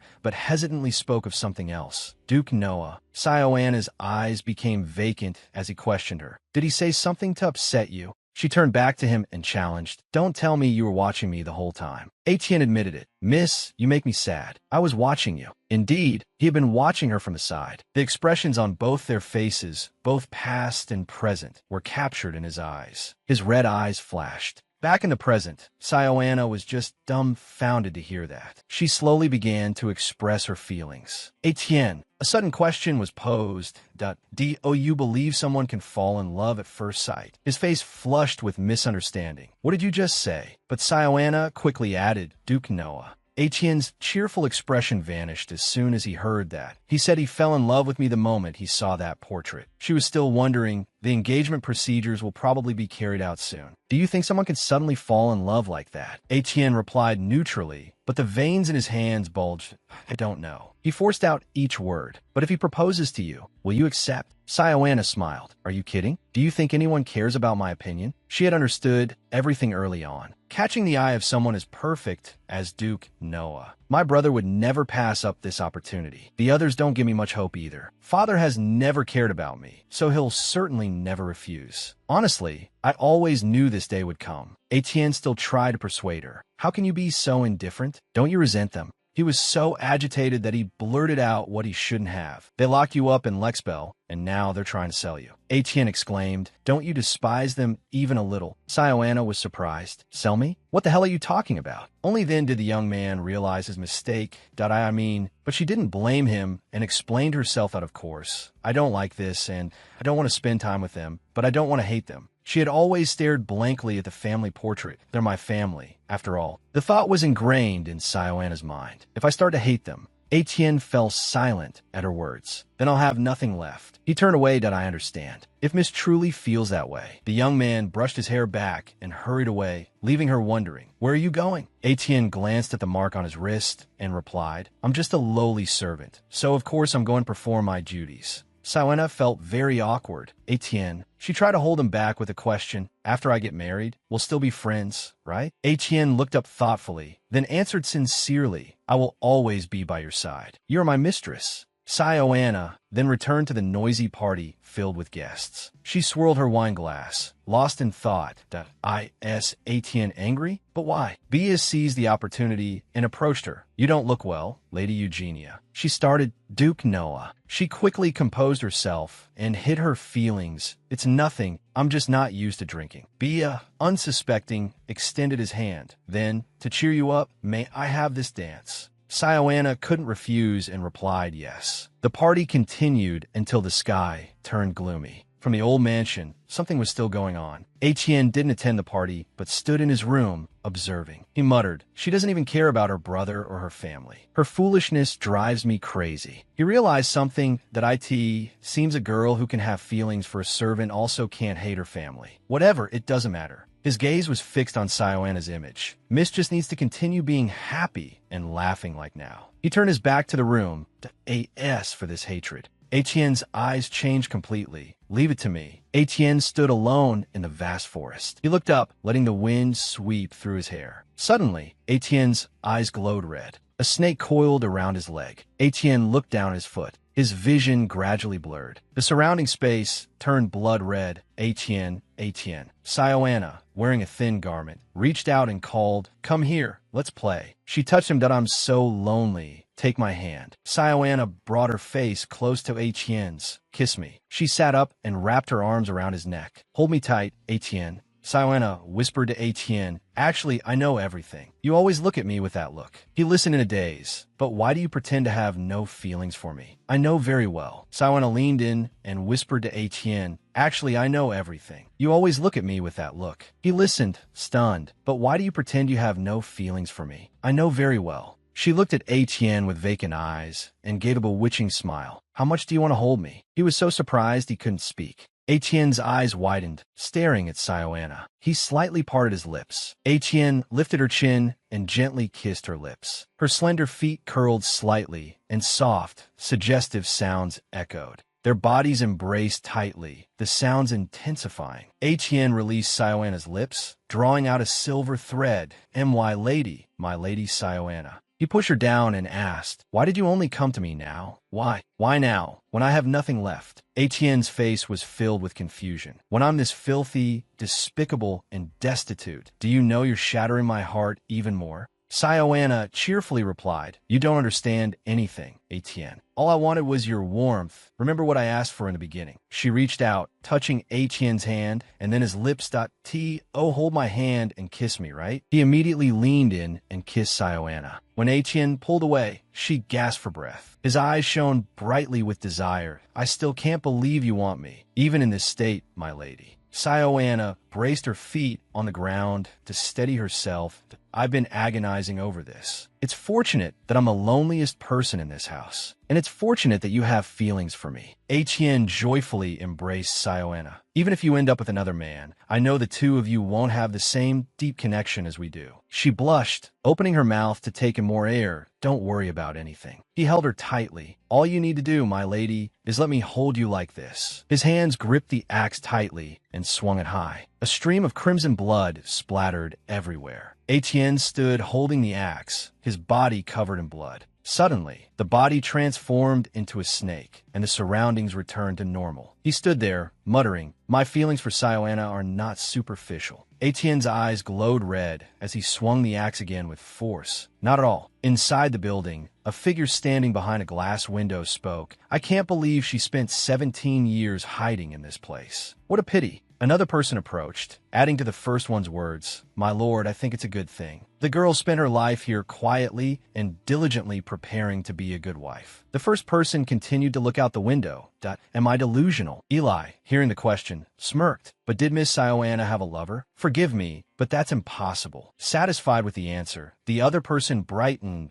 Sioana's entire life has been sheltered and kept away from the temptations of the world. He smiled cheerfully. You think I'd be so naive? The other man man spoke again about the past, the way she danced. He stared at Sioana with excitement. She couldn't dance like that if they weren't lovers. Eli became slightly worried. Then she must have had a truly talented etiquette instructor. You don't need to worry about that, Duke Noah. What the hell? Who in Lachelle could she be that intimate with? Sioana doesn't even have a single friend, let alone a lover. Recently, a rather unvirtuous trend has emerged among noble young ladies. They often date before marriage. How vulgar. Noah glanced outside. Oh, about this matter. Miss Demery is the kind of pure and innocent girl I really like. What a pity. He turned and walked towards Eli. Anyway, Viscount Efgenzia, if I find out you lied to me. Noah approached him threateningly. Then be prepared to use your own body to pay off your gambling debts. Eli was left standing alone in the room. He voiced his criticism of Noah, that wealthy scum, always rambling about the purity and integrity of women. Why not just say you only like virgins? He opened his mouth and laughed loudly.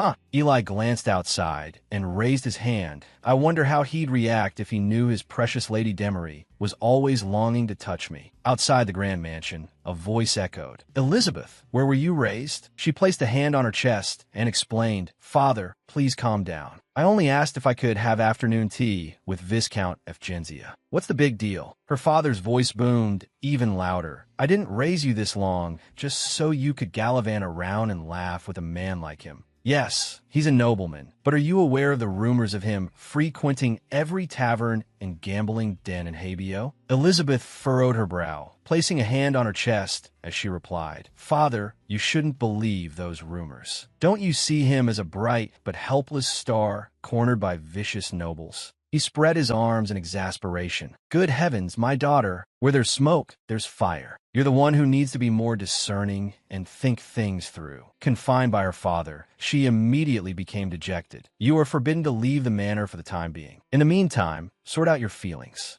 Elizabeth collapsed on her bed after being grounded. Listlessly, she murmured, Oh, I really wanted to go to the party at Lachelle. Her maid advised, Come now, Mississippi. It's Viscount Eli's younger sister's debut. If someone as beautiful as you were to appear, it might upset the host. But Elizabeth sat up and declared precisely, I should go. I want to meet his sister. She held on to hope. What if one day we become sisters-in-law? I wonder what she's like. Surely she'll be as mature and polite as her brother. I wish I could meet her today. However, that was exactly what Dahlia wanted. Ugh, what am I doing here? I know I have to monitor and report her every move, but I'm sick and tired of listening to her constant whining and complaining. Suddenly, Elizabeth asked, Wait a minute, Dahlia, what's Sioana like? You must know, you've worked at Lachelle for so long. This startled Dahlia slightly at me. Actually, I only serve Master Eli. I'm not very close to Miss Sioana, so I'm afraid I don't know much about her. At the time, she hadn't paid much attention to them that I only ever saw her cowering before the Viscount. I'm pretty sure the only maid close to her is Martha. No, wait, there's that other servant too. Come to think of it, they were quite similar. Neither of them could possibly know how precious a comfortable, uneventful life truly was. They just pitted their own miserable fates, completely unaware of how fortunate they were to wear store-bought clothes, flash beautiful smiles, and marry a gentleman chosen by their parents. Dahlia had experienced much in her life. Those two would sacrifice everything for love. How foolish. All my life, I've been nothing but a poisoned orphan. How could they understand the feeling of lulling this starving body to sleep, not knowing if I'll wake up tomorrow? Stupid nobles, I hate them all. Seeing Dahlia lost in thought, Elizabeth worried. What are you thinking about, Dahlia? But she said, Oh, I was just imagining what it would be like if you two met. I think everyone would become one big happy family with Viscount Eli and Miss Sioana. Inwardly, she tried to calm herself. Focus, Dahlia. Then Elizabeth chuckled. Yes, I hope that day comes soon. Dahlia thought, I need to make sure the Viscount and she become a couple to secure my future in the government of some small town of my own. Elsewhere, Sioana was walking down the road. I'm exhausted,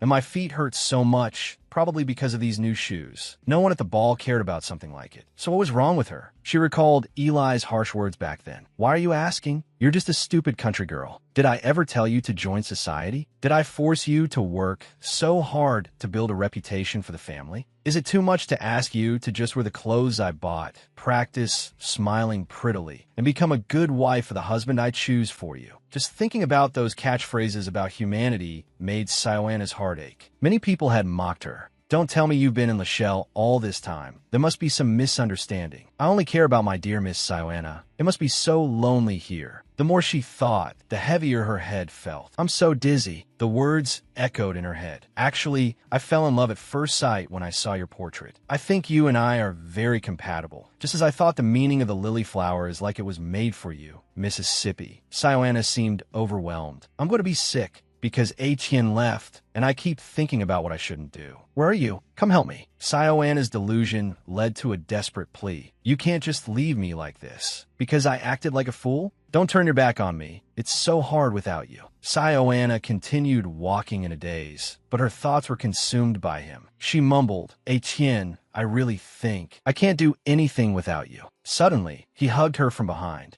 I'm so glad. Etienne spoke directly into her mind. Miss, you can't do anything without me. Forget about that marriage. Let's run away together into the forest and never come back. Or maybe the sea. Let it take us anywhere. I don't care where we go. As long as it's somewhere no one can find us. I may not be rich or have status, but I swear I will take care of you forever because it's you. Then, Sioana turned to look at Etienne's face. His characteristic red eyes were his defining feature, surrounded by the cawing of crows. My heart, for the one who said he loved me at first sight, but remained silent, is now pounding in my chest, like when I was stung by a bee or thrown into a deep lake. Sioana's father had once warned her, Miss, those with red eyes have troubled hearts and unstable minds. They also have the ability to charm others, so they are often compared to hellish demon birds, even devils. She said, My servant Martha isn't a demon. He has a sincere heart. The nanny's words were just malicious rumors, a misguided belief from long ago. Her father replied, My dear young miss, where do you think rumors and beliefs originate? You must not forget. Just then, Etienne asked, Who do you want me to be today, miss? A loyal servant, a close friend, or a caring older brother? Those red eyes captivated her. I can be anyone, as long as you wish. Sioana seemed bewitched. Is being tempted by the devil truly the worst thing possible? Would it be so agonizing to let him take my soul? The first day father brought him home, if I hadn't looked him in the eyes, if he had never been my servant, never become my friend, and never been a part of my family, I would surely be shattered. Even that elegant man with platinum blonde hair couldn't stir my heart. His eyes held no warmth or affection. Subconsciously, Sioana only thought of Etienne. You are the only one who can make me look forward to tomorrow. These hands yearn to hold yours, and only yours.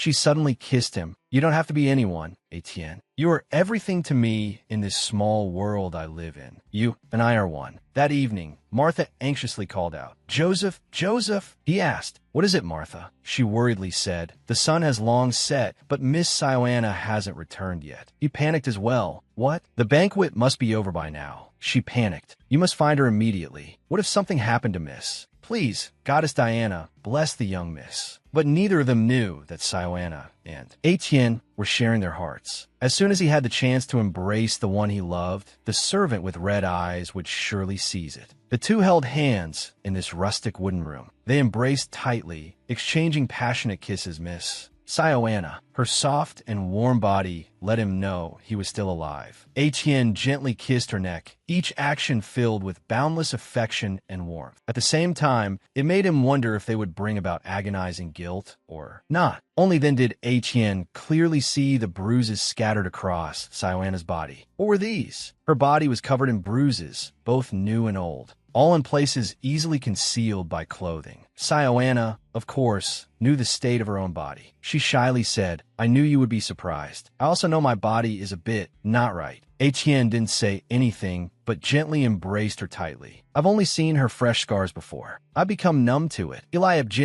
perhaps I should kill him. No, if I kill him, his debts will fall upon Sioana. I can't do that. Or perhaps sell him off. Or give him some poison enough to drive him mad. Etienne silently pondered. Suddenly, the image of Edwin, Etienne's little brother, appeared. I'm disappointed in you, Etienne. Our whole family sacrificed their lives, just so you could live. I truly hoped you would live well. But why do you seem so despicable now, and almost pathetic? Etienne stared at the young woman with his bloodshot eyes. Just then, Sioana's voice snapped him out of his thoughts. Etienne, I swear I'm fine. He asked her gently, Does it hurt, miss? If your hand touched me like that, I think. Immediately afterward, a series of knocks echoed. Did I anyone in there? Before either of them could react, the door swung open. Joseph stood outside, holding a lamp, looking at them. Etienne instinctively embraced Sioana, shielding her body. Scene change. Back at the mansion, Martha anxiously asked, "Miss, where have you been? Do you know what time it is and what happened? Why do you look like this?" Sioana looked at her impassively. "Calm down, Martha. You don't need to worry so much. I was with him." Martha was so shocked she was speechless, unable to believe it. "Don't you see that's what I'm most worried about, miss? You're not a naive little girl anymore. You're a grown woman now. Do you know what a grown man like him would do to you?" Contrary to her worries, Sioana remained calm, as if nothing had happened. "I don't care. Look, ever since he set foot in LECBO, he and I have been through everything together. My whole life I've felt like a lifeless doll, but when I'm with him, I feel alive. He's the gift Father gave me, and it makes sense for us to be together." Martha felt like she'd been struck by lightning upon hearing these words. "But I heard this news. Mississippi, aren't you supposed to marry Duke Noah in high BO? It's fine. It's normal for a girl to be stressed and emotional before marriage." Sioana said angrily, "Yes, that stupid marriage, the one Eli arranged without even asking me. Then I'll have to resign myself to living with a man I don't love for the rest of my life. Instead, I'll always yearn for the man who has nothing but his name, but always makes me laugh and makes my heart race. It makes me feel like I'm still alive." She threw the pearl necklace to the ground, gasping for breath and clutching her head. "What should I do? What am I supposed to do?" Martha was terrified by her behavior. Because of me. Her state is exactly like Etienne's earlier. On the other side, Etienne was being beaten black and blue. "You scum, what are you going to blame it on now?" This situation was also unexpected for Joseph. He didn't know what to do next. Just then, Sioana rushed in from somewhere. "Joseph, stop. You'll kill my servant." Joseph glanced at her. He dared to lay his hands on the young miss. Death is the appropriate punishment. This lunatic wouldn't dare complain anyway. He then kicked Etienne in the face. Sioana fearfully covered her face. "No, wait, stop. It was me, okay. I made him do it. Yes, I asked him to. Everything he did was on my orders." Joseph clearly didn't believe her words. He said to her impassively, "You should go inside, Mississippi. In this situation, all the blame can only be placed on that thug. Do you understand? That's also the best case scenario for me to report." Sioana was dumbfounded upon hearing this. "Report? Torostayili. Will my brother kill Etienne if he knew? Oh my God, it took me so long to be true to my feelings, so long to gather my courage. And because of me, Etienne might die. He won't be able to be with me anymore. This can't happen. Never." Sioana thought frantically. On the other side, Joseph looked down at Etienne's battered body. "I have to tie him up in case he runs away. Tomorrow, the Viscount will decide his fate. If we're lucky, someone with abilities like yours can be sold for a high price." Etienne kept his face impassive as he listened to Joseph's words. Then suddenly, his eyes widened as if he had seen something terrifying. "Say your prayers." Joseph didn't notice that behind him, Sioana was holding a large rock, raised high, ready to strike his head. Sioana gasped continuously, gripping the rock, ready to act. Unexpectedly, Etienne quickly sat up, running to stop her. He embraced Sioana tightly, causing the rock to fall to the ground. Joseph witnessed this scene, stunned in disbelief. Etienne held her down, looking intently into her eyes. "Calm down." But before Sioana could speak, he interrupted. "The day Miss has to dirty her hands for me. Evil D. The guilt and shame would suffocate me." Sioana was utterly shocked by these words. "But Joseph stood up, looking down at the two of them. "Foolish. At least I want to protect you, Mississippi. Have you decided to throw away all your status and reputation?" Sioana found it truly ridiculous. "Please, have you ever cared about my status or reputation? All the servants in this house are the same. My father and brother treat me like dust, so everyone does. Do you really think I haven't noticed? Go on, keep saying that nonsense. See if I care. But if my servant dies or disappears mysteriously, I will personally make sure you meet the same fate. After that, I will kill myself too." Joseph frowned at this. "Don't you think your life is precious, miss? You would sacrifice it for a lowly servant." Sioana replied without hesitation, "It doesn't matter. I lost the desire to live a long time ago." After Joseph left, Sioana realized the gravity of the situation. "Why did you do that? Something must be wrong with you." She worried incessantly. "What are we going to do, Etienne? If something happens to you because of me, I don't know what I'll do." Etienne smiled reassuringly. "No one can kill me, Mississippi. I don't intend to let that happen." So, miss, you mustn't threaten with your own death so easily. I know I'm still young, but I know that even if this world seems rotten and decaying, being alive is much better than a meaningless death. Settle down. Sioana finally calmed down, nodding slightly that you're probably right. It's too late now. I'll go back to the villa. If you can, please avoid the other servants, treat your wound, and make sure you get plenty of rest. Seeing her concern, Etienne smiled faintly. I will do as you say, Mississippi. You'll see me tomorrow, Etienne. That was 5 weeks before we saw each other again. Today, the sky was unusually gloomy, with a constant drizzle. Inside, Martha was teaching Sioana how to embroider. She said dejectedly, "It's useless, Martha. I'm terrible at embroidery." Martha simply said softly, "That's only natural, Mississippi. It's your first time. Here, let me show you. Now you hold it, and then you—" Sioana wasn't listening to a word she said. Her face, once lively, was now filled with sadness and dejection. Sioana murmured, "I'm going to go for a walk." Martha replied without hesitation, "No, you can't." Sioana, losing her patience, cried out, "Please, I've been cooped up for days. I'm going crazy." Martha thought to herself, "Isn't she already crazy?" But outwardly, she gently dissuaded her. "Please, miss, you must calm down. Besides, it's raining heavily outside. How can you go for a walk? You mustn't get sick." Sioana retorted angrily, "Why won't you just be honest with me for once? You're trying to keep me away from my servant." With that, she stood up and walked out. Martha muttered, "Who does she think she is, telling me what to do?" Seeing this, Martha quickly asked, "Where are you going, miss?" "My room," Sioana called back, leaving Martha sitting there. She frowned worriedly as she watched her go. "Miss, wouldn't it be even stranger if I encouraged you to spend time with that boy?" Leaving Martha sitting there, she frowned worriedly as she watched her go. "Miss, wouldn't it be even stranger if I encouraged you to spend time with that boy?" Meanwhile, Sioana angrily walked along the stairs. She frowned, thinking, "She's watching me like a hawk. I can't even take a step outside my own house. Etienne, I'm sure he needs proper care after what happened. What if his wound isn't treated properly? I wonder what he's doing right now." Cut to the stables, where Etienne held a bucket, preparing to feed the horse. But for some reason, he remembered Sioana's sweet voice and alluring figure. He trembled with excitement, his face flushing. Then, feeling foolish, Etienne put the bucket on his head and walked away. The horse, waiting to be fed, was extremely disgruntled when he just stood there for a moment and then left. "What about my food?" On the other side, Eli, seeing her, softly called Sioana. Hearing his voice, she turned around. "Eli."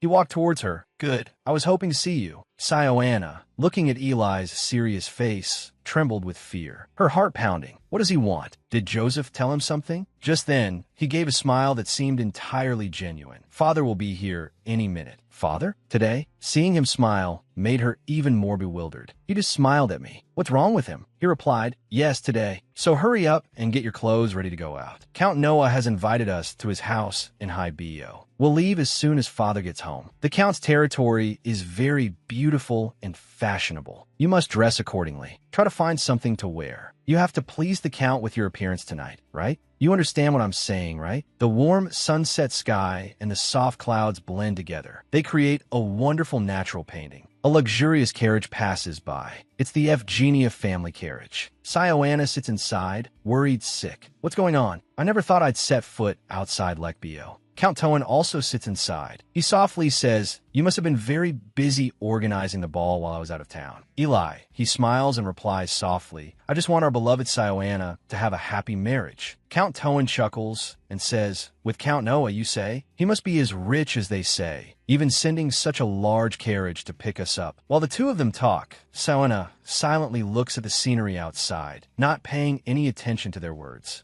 Eli continues with his sweet talk. "I've always respected Count Noah. He's an elegant and always well-composed man, and intelligent too. That's why he's the most eligible bachelor in Habio." He then turns to Sioana and asks, "Aren't you happy too, Sioana?" Hearing her name, she flinches and forces a smile, replying, Yes, of course. It sounds like you're the one who should marry him, not me," Sioana thinks to herself. Count Toan seems relieved. Indeed, having such an outstanding young man marry into our family. He glances at Sioana as he says this. She also feels his gaze. The two of them look at each other. Count Toan silently observes her. She looks more and more like her mother. "Yes, as long as I can marry her into a good family, perhaps I'll feel less guilty towards my wife." wife. The scene changes to the Pai Mansion, one of the most luxurious and grand places in Habio. Everyone steps inside, amazed by its magnificence. Martha whispers in Siona's ear, "Oh my God. Miss, how rich must one be to own such a large estate?" Siona is equally surprised. "How would I know?" Then, Noah steps out from inside to greet them. "Welcome. You come a long way. It's a pleasure to meet you, Count Evgenia. My name is Pai Noah. We finally meet." Count Toan happily shakes his hand. "Thank you for personally coming to greet this old man, Count Noah." Noah greets him and then walks over to Siona. "Lady Evgenia, it's a pleasure to see you again. It's been a week since we met at the ball. Hasn't it?" Siona stammers in reply. "Yes, thank you for inviting us, Count Noah." She senses something about him that makes her extremely uncomfortable in his presence. Just then, another voice rings out. "Welcome to Count Noah's mansion. Don't keep the guests out here, Pai. Quickly invite them inside." The speaker is Pai Noah's aunt, Marilyn Vell. In the living room, Noah softly introduces Marilyn to them.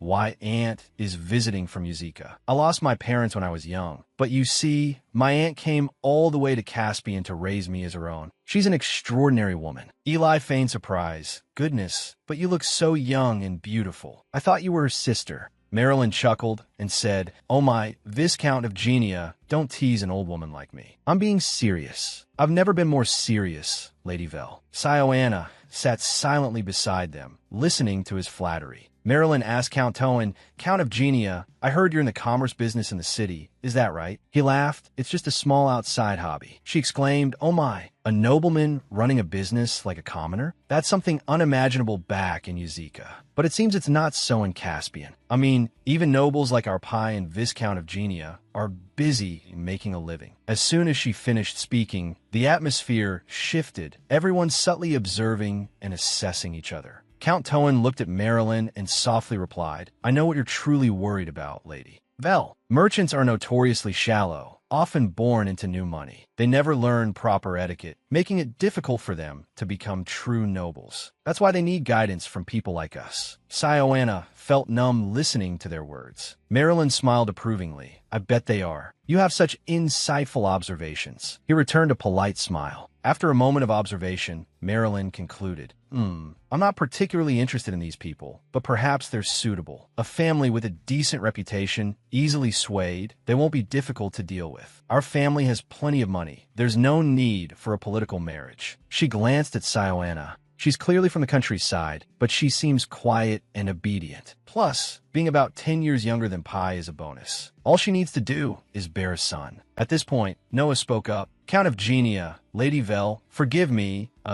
Lady Evgenia, I'd like to take a walk with her." Toan readily agreed. Of course, why not? Time together is important, and this meeting is rather stiff. Siona panicked, her face paling. "Wait, what?" In contrast, Eli was delighted. "What a splendid idea, Count Noah. Our dear Siona loves walks." He whispered in her ear, "Siona, no one likes a stiff woman. Count Noah clearly admires you, so don't be shy. Be bold." Left with no choice, Siona reluctantly agreed. She and Noah left the drawing room and wandered outside. Siona wanted nothing to do with him. She deliberately walked briskly ahead, neither looking at nor speaking to him. But Noah found her behavior rather intriguing. He couldn't believe she was connected to Eli. Who would have guessed such a diamond in the rough was hidden in the countryside? She's much better than those vulgar, greedy girls in Habio. He stepped forward and gently asked her, "What do you think of the mansion here, Lady Evgenia?" Siona could only reply, "Oh yes, it's beautiful and so spacious. Honestly, I'm quite envious. It must be wonderful to live in a place like this." Noah smiled faintly. He immediately replied, "There's nothing to be envious of. Those who are chosen can enjoy it." He placed his hand on her shoulder. "Siona, if you wish, all of this can be yours." Count Noah wasn't from an overly wealthy family. The heads of his family had made serious mistakes for generations, and now they barely had enough to live on in Habio. Their clothes and bed linens were old and faded, and the furniture looked like it had been passed down for generations. Noah looked at himself in the mirror and thought, "Filthy, I look so filthy, and such filthy things don't suit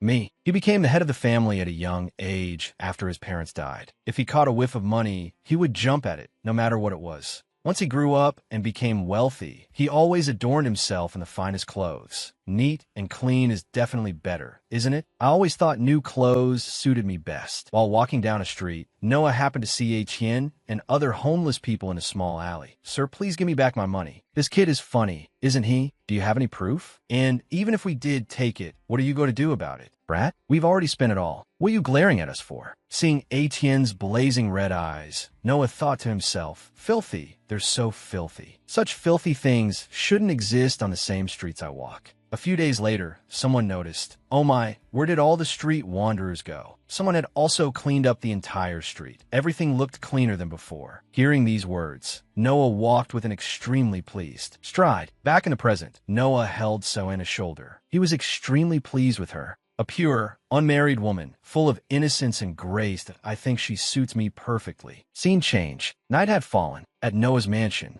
Soanna lay in a room. She looked around and thought, this is just a guest room. However, it's much larger than any room in La Belle. She recalled Noah's word from that afternoon. If you wish, all of this can be yours. Soanna's heart softened a little. Will I really marry Count Noah? Just then, Etienne's image flashed through her mind. And leave me all alone in La Belle. She thought, does a flashy place like this really suit me? And leave me alone in La Belle? I know you understand. Didn't you just follow me recently? Tell me how much you like this servant. His blazing red eyes stared at her, as if to devour her. Soanna looked at him blankly. But Etienne, you know what I'm like. No one in my family listens to me. I am your only family. Me. Etienne leaned over her and said, only me. Of course, these images were from Soanna's dream and not real. The next morning, as soon as Soanna woke up, she heard that Count Toan and Eli had left without her. What? Father and brother Eli are gone? Then why did Nanny just wake me up? Martha softly said, I told you to enjoy your time here, Mississippi. You also wish to stay here for a few more days. What are you talking about? I never said that. She hurriedly ran towards the window.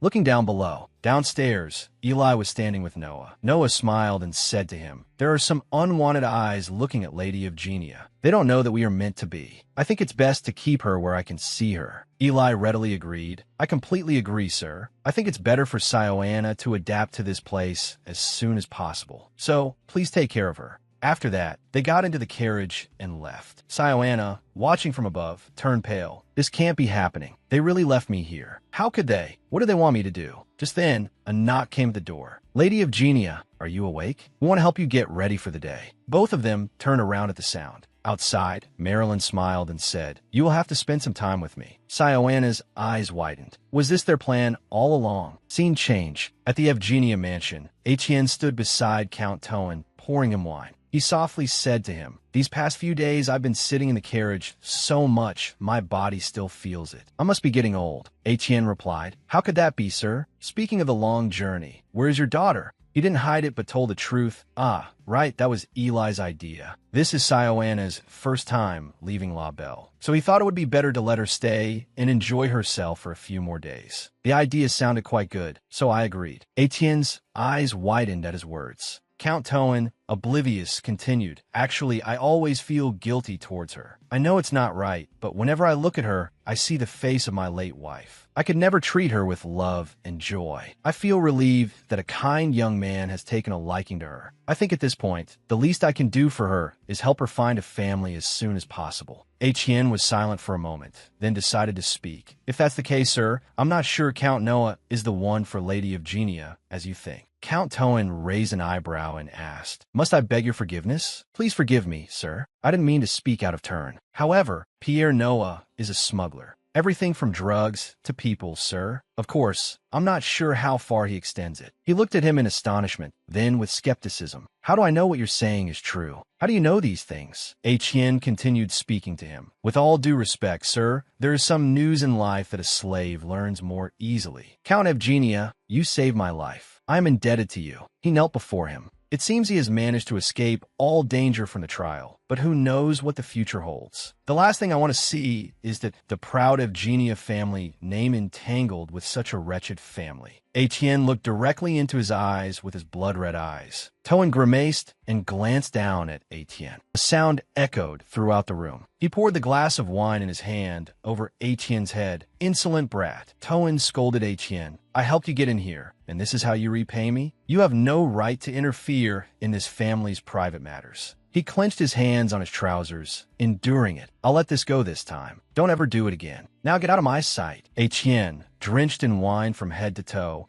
still managed to smile in response. Yes, master. Thank you for your leniency, sir. A man strolled along the corridor. Eli walked happily, thinking digging up as much money as possible from Sioana's marriage is taking quite a bit of time. Thankfully, Pai seems to like her. He reflected on his past. Obeying him all these years has finally yielded worthwhile results. Opportunity only comes to those who are always prepared and truly desire it. That girl has spent her entire life in that tattered, dilapidated corner. So she'll definitely be impressed when she sees the Count's residence. If she demands to stay there until the wedding day, all the better. He was walking when he came across Etienne holding a bottle of wine. Etienne turned to look at Eli with a blank expression and lifeless eyes. Eli raised an eyebrow in confusion, looking back at Etienne.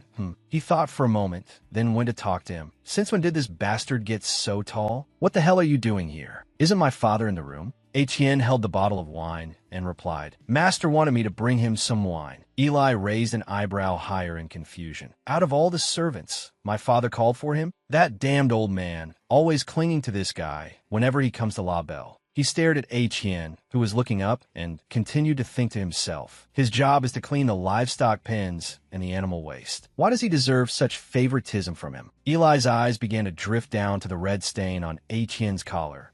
He scoffed and said, so I guess he didn't like the wine you brought. Now, get out of my way. He arrogantly raised his head and spat in Etienne's face. Etienne silently walked away. Seeing this, Eli smirked contemptuously. Etienne's expression remained unchanged, without a flicker of emotion. Seeing that expression, he felt a twinge of annoyance and frowned. Truth be told, Evgenia was a man truly capable of quite rational thought. Here was a young, elegant-looking male servant. He could turn that servant into his personal aide, someone worthy enough to escort him and show off within his social circle. Without a second thought, Eli had the urge to push Etienne down the stairs, but the servant's presence instead only brought him discomfort. The instinct to get rid of him was strong. It wasn't just because of those blood-red eyes. His posture was always so refined, as if he'd been steeped in etiquette from a young age. And that emotionless face. He stared at Eli with an unsettling gaze, a scrutinizing look that seemed to pierce right through him. All of it was incredibly irritating. Eli put his hand on his hip and glanced back at Etienne. Once he became the head of this family, his first order of business would be to sell him off. Inside the kitchen, the servants were entering that I did it. What? No way.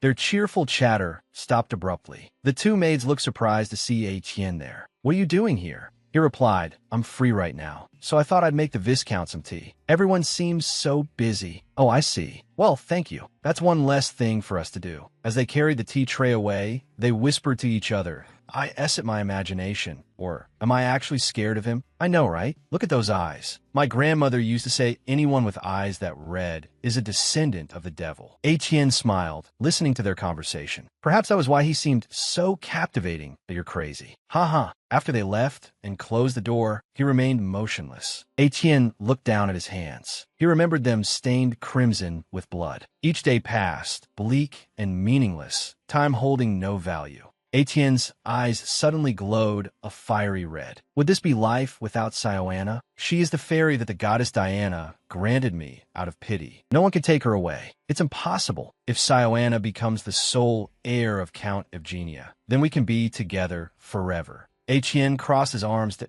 my lady, don't worry. He wrapped his arms around himself. Leave everything to me. Outside in the vast garden, Belle said, I'm glad the design I suggested suits you. I hope we can spend time together like this again soon. Sioana listened and replied hesitantly, just you and me, without Pierre. I'm really looking forward to it. Belle tilted her head slightly and smiled brightly. She extended her hand and continued, Sioana, I find you to be a very calm and mature young lady. Thank you, madam. Belle began to ask her about the wedding day, that I was thinking of having your wedding day coincide with your birthday. You'll be turning 18 then, won't you? What do you think? The sooner the better. Sioana hesitated slightly. Goodness, we haven't even gotten married yet, and you're already talking about children. Don't be shy, Sioana. We're practically family now. She began to compliment her. You have beautiful blue eyes. I hope your children inherit them. I'm not so sure about the brown hair, though. It's a bit dull. Sioana picked up a strand of her hair and looked at it. Belle folded her arms and continued. Yes, platinum blonde hair with blue eyes would be absolutely perfect. Both you and Pierre are young and healthy. I'm sure even having 10 children wouldn't be a problem. The atmosphere around Sioana suddenly darkened. Night fell, and outside the small wooden house, the full moon shone brightly in the sky. Etienne, a hand lightly touched his cheek. Etienne, are you awake? Etienne sat up and asked, Miss, what are you doing here at this hour? I have a terrible headache. Can I sleep here with you?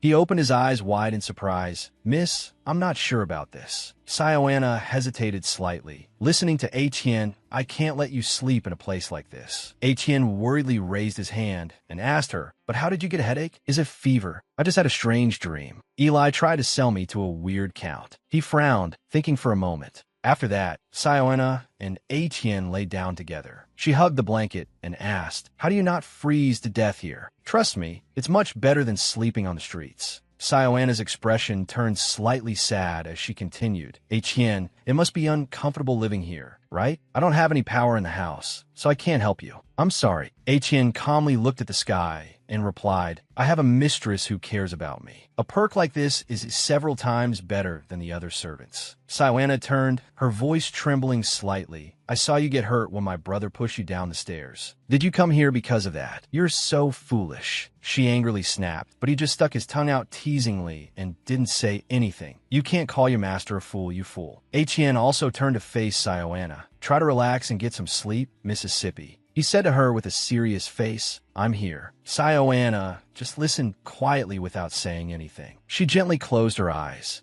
Okay, the dilapidated place where we slept that night, feeling his breath across from me, made me recall the peaceful days. As soon as Sioana opened her eyes, the surrounding space had changed. She sat up inside the large room that I can't get used to this life. 2 weeks have passed since I heard about Lady Belle. Every day is so boring. I spend my time with the Count, or learning the etiquette of a future Countess from Lady Belle. Sioana watched from afar and thought to herself, this woman is so special. She observed the elegant woman standing before her, after dozens of lessons from Lady Belle that hadn't stuck in her head. Yet, she could remember after just one lesson with this woman. This is the life I never wanted, luxurious, extravagant. Even the servants' uniforms are completely different, unbelievably soft. Of course, nothing can shake my loyalty to the House of Eugenia. The woman brushed Sioana's hair as she spoke. I only serve you, Mississippi. Sioana turned her face, her lips curving slightly upwards. Yes, thank you. The unfamiliar scenery soon became familiar. But there's one thing I still can't stand, and that's the Count's gaze when he looks at me. Although I'm still not used to how the outside world works, it doesn't mean I don't know anything. I know what that look means, what they expect from me. Sioana remembered Etienne that I know it very well. Etienne, it feels like I'm in a dream. My whole world used to revolve around the mansion and the fields, but now I'm about to become a countess, the wife of a man I don't even know well. What everyone calls paradise is no different from a prison to me. Your gaze keeps returning to those considered lowly and vulgar. Imagine if that were us. What would it be like? What do you mean? Why would you think that way? Do you still have the mind of a child? Inside the dining room, a voice echoed, Lady Eugenia.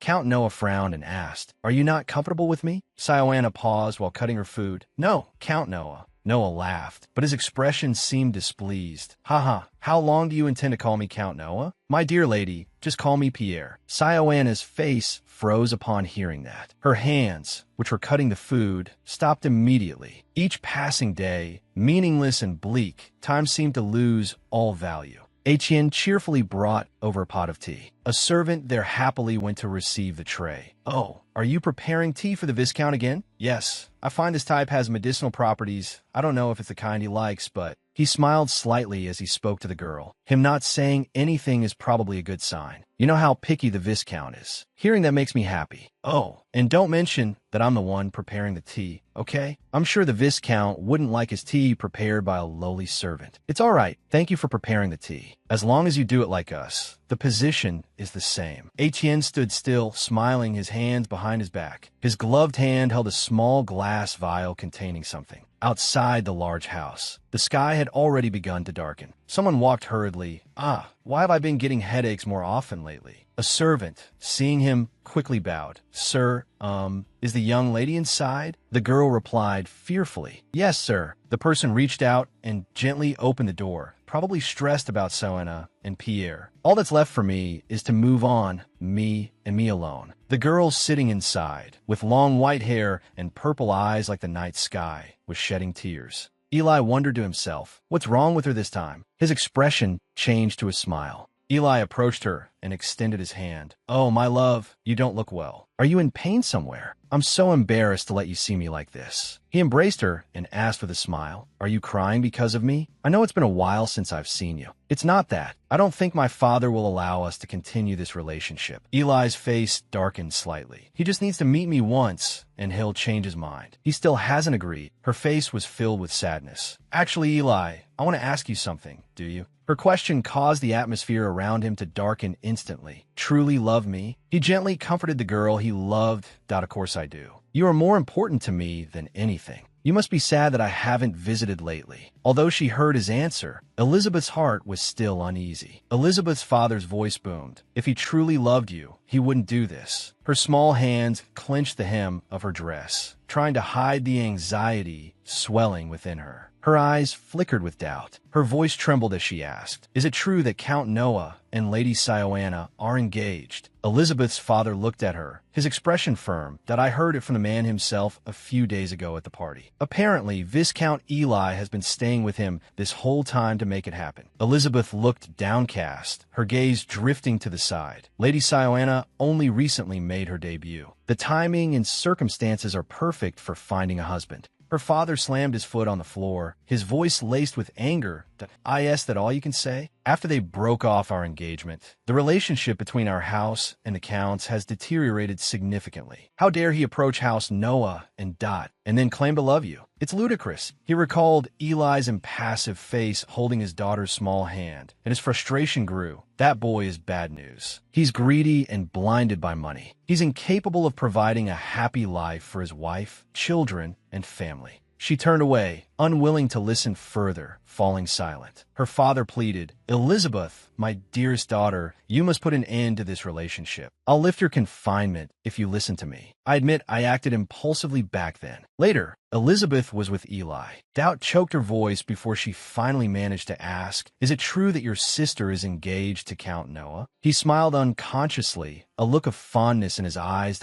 It seems the news is spread far and wide. Eli stroked her hair, a gentle gesture meant to reassure her. Are you troubled by this? Don't worry. My love won't negatively affect you. Even though I'm only a viscount from the countryside, I'm still capable of protecting the woman I love. He opened his arms wider, as if to embrace and comfort her. Elizabeth's eyes were anxious, a feeling she masked by placing a hand over her heart. Eli continued, you are my first and last love, Elizabeth. Only you. She thought to herself, if Lady Sioana and Count Noah marry, we won't have a chance to continue our relationship. I also don't want her to marry a man like Count Noah. And if a trial takes place in the future, it won't be good for the Evgenia family's reputation. Elizabeth clasped her hands together, her eyes raised in thought. Perhaps Eli doesn't know the rumors about Count Noah. Finally, she voiced her concerns. Eli, I hope I'm not overstepping, but could you reconsider Lady Sioana's marriage? He looked surprised. She pleaded, trying to persuade him. The man who will marry your sister has faced punishment for unspeakable acts. I have reliable sources within the nobility who are quite confident about this matter. Eli quickly embraced her, placing his hand on her cheek, expressing his acceptance of the marriage. Elizabeth, Sioana, and Count Noah have fallen in love. It was love at first sight at her debutante ball. Eli's eyes widened as he explained to Elizabeth that the decision wasn't his alone. Of course, I was suspicious and worried at first. Who hasn't heard the bad rumors about Count Noah? Touching her cheek as she flinched, he added, but Sioana insisted the rumors were fabricated. She expressed her desire to marry him, and I didn't want to force my sister into the same situation you and I are in now. Elizabeth anxiously said, but the rumors about Count Noah are... Eli, angered, pressed his hand firmly on her shoulder.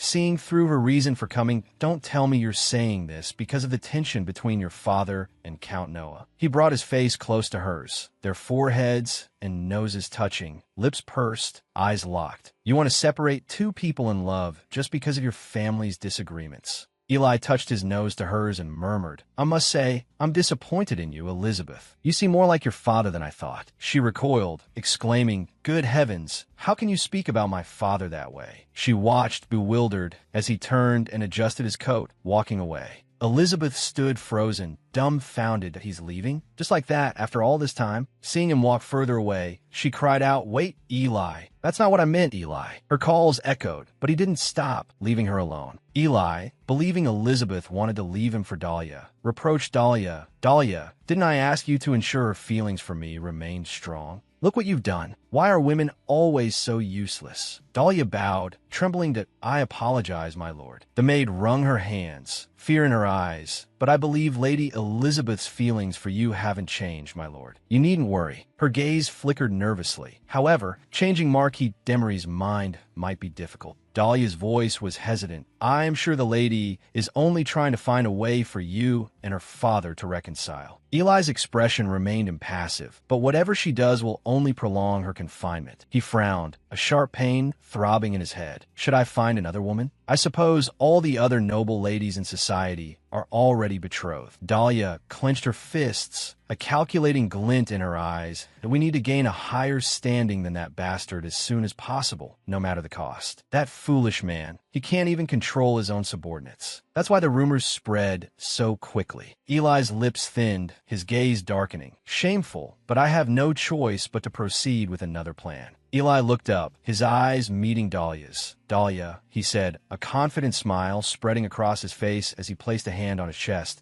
I'm certain that even a stubborn man like Marquis d'Emery can't ignore the family of his only daughter. Dahlia's eyes widened, her breath catching in her throat. A few days later, a carriage rolled along a dirt road, bathed in the golden light of the setting sun. Elizabeth's eyes, sharp and cold, held a hint of contemplation. I can't believe Eli invited me to Leg Bell, especially after he stormed off last time. I thought he was furious with me. The maid bowed her head, her hand tightening slightly on her apron, her voice calm but comforting. Don't worry, Mississippi. I think the Viscount regrets leaving the way he did. Elizabeth tilted her head slightly, a flicker of anticipation in her eyes as she mentioned the upcoming meeting. He said he would introduce me to Count Evgenia and Lady Sienna, right? I've been to many gatherings with the nobility, but I've never been this nervous. Dahlia's eyelashes fluttered, her chest rising and falling with suppressed breaths as she listened. Oh, I can't wait to see him. I want to apologize and put all of this behind us. Dahlia's fingers twisted the hem of her white dress, creating small creases in the thin fabric. The carriage wheels rolled slowly along the dirt road, making a clattering sound in the stillness of the night, under a sky full of stars. A servant leaned forward and called out respectfully, Miss Elizabeth. Elizabeth lowered her head slightly, then nodded slowly before jolting awake. Good heavens, I can't believe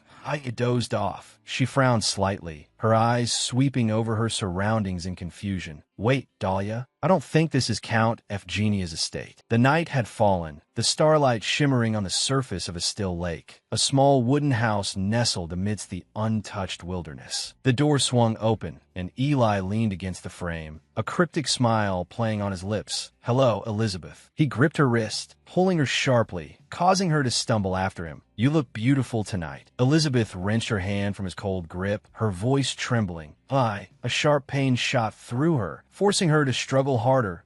Tea hurts. Let me go. Eli gave a vague smile, his eyes cold as he looked ahead. Stay outside until I'm finished, Dahlia. Tell the driver to go back and send someone else here. Dahlia looked at them, helpless, and obeyed. Yes, my lord. Elizabeth was pushed onto the bed by him, her white hair spilling around her, her body limp as if all her strength had been drained. She opened her eyes wide. What do you think you're doing? Where are we? Her white hair fell around her as she was pushed down onto the bed. Elizabeth's eyes filled with confusion and fear. Her heart pounded in her chest, his cold hand holding her down, preventing her from getting up. He whispered, Where are we? One hand gripped her wrist tightly. The other held her head down against the pillow. We're in our new home. She struggled in vain. The muscles in her face tightened with the pain that was spreading throughout her body. It hurts. It hurts so much. Why does it hurt so much? I'm so dizzy. His breath was hot against her ear, his voice filled with anger. Damn it. She trembled, her thoughts a chaotic jumble. This is sick. Her legs tried desperately to escape. He growled, "Stop struggling. I'm making you happy, aren't I? Why are you resisting and telling me to stop?" Her fingers trembled in the air, her consciousness wavering between reality and nightmare. I feel like I'm going to throw up. What am I doing? What the hell am I doing here? Her eyes widened. Elizabeth's consciousness seemed to sink into a void. Her voice choked with a plea. "Someone, please, help me. Mother, father, Dahlia." Dahlia leaned against the old wooden door, her eyes vacant, her hands clasped behind her back. "Foolish girl, is it so hard to just lie still like a doll for a few minutes?" He leaned close, his breath ghosting over Elizabeth's cold skin. "Elizabeth, my love," he murmured, a slight curve to his lips. "Truthfully, you want this too, don't you?" Elizabeth's eyes widened, her trembling hands clutching the sheets. "What?" she stammered, her voice broken.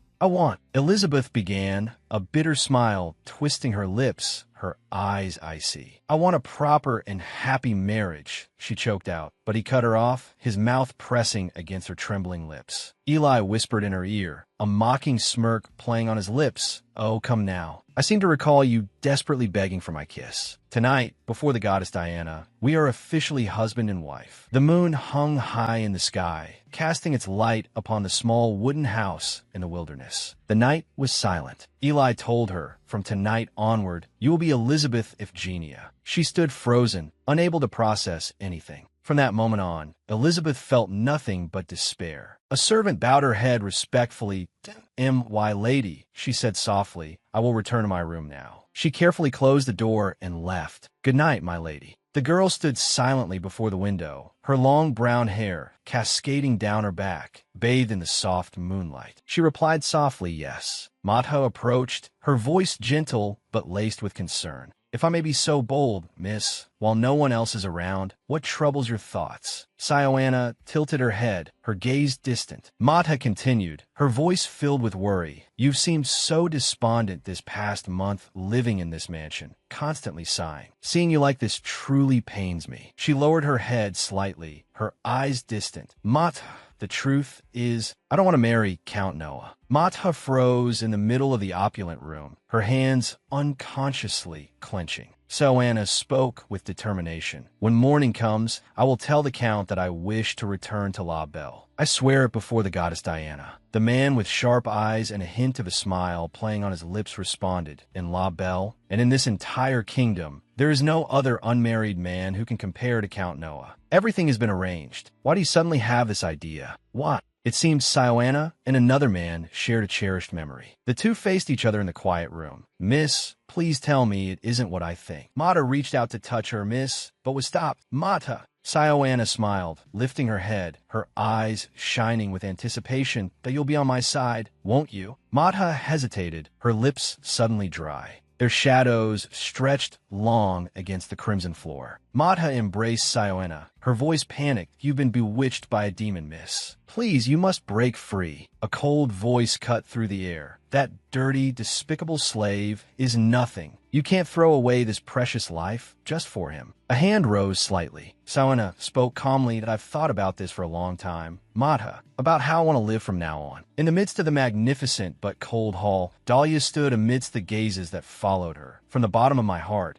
I don't think I can live in this gilded cage with those nobles, who only wait to scrutinize my every move. Furthermore, the time I've spent away from Etienne has only made me love him more. I love that man who is always so serious and stoic, yet can blush when he stands before me. A long time ago, I said I liked roses. After that, he always took the opportunity to bring me flowers. When we kissed, and when we were intimate, his eyes looked at me, precious as a flame. So, Nanny was right. I was bewitched by a demon. Manhwa frowned, her voice urgent, as if she couldn't believe what she was hearing. "The late madam wouldn't be able to rest in peace if she knew about this, my lady. I promised, madam, that I would take care of you myself, do everything to give you a noble, high-class life." Sioana stood up straight, her blue eyes flashing with determination in the bright light. "I will choose my own destiny." Manhwa's sharp eyes held a hint of worry. "You'll regret it, my lady. I'm sure of it." Syoanna sat quietly at the table, her hand gently gripping the edge of her dress, her eyes lost in thought. Manhwa continued, "You'll have to say goodbye to warm meals, beautiful, soft dresses, a comfortable, beautiful house to live in." Manhwa reached out, her face wrinkled, her eyes filled with helplessness. "Don't you understand that not everyone in this world can have a life like this?" Syoanna turned her back, her long hair flowing down. "Yes, and I know they won't understand me either. I even expect them to criticize me and call me spoiled." But her blue eyes widened, reflecting the pale light. "If I choose fear and don't dare to do anything, I will also regret it in the future. What's the point of living then? People can point and make fun of me all they want, call me a dirty peasant. I don't care. Nothing can stop me from running away with him when I return to La Belle, to a place where no one knows us, a place far, far away. We'll build a house on a quiet piece of land, live a simple life." He, with his red eyes, smiled slightly, his gaze gentle and forward. They looked at each other, blue eyes shining with quiet joy. A gentle breeze swept past, carrying unspoken emotions and complete freedom. "I've never expressed what I want. My whole life, I've always had to listen to what others have arranged, without the right to choose the person I truly want to spend the rest of my life with." Thank you for watching today's video. Our story continues with many exciting developments ahead, so don't forget to like and subscribe to the channel to support us and not miss the latest episodes. We wish you relaxing and happy moments. See you in the next video. Thank you for watching.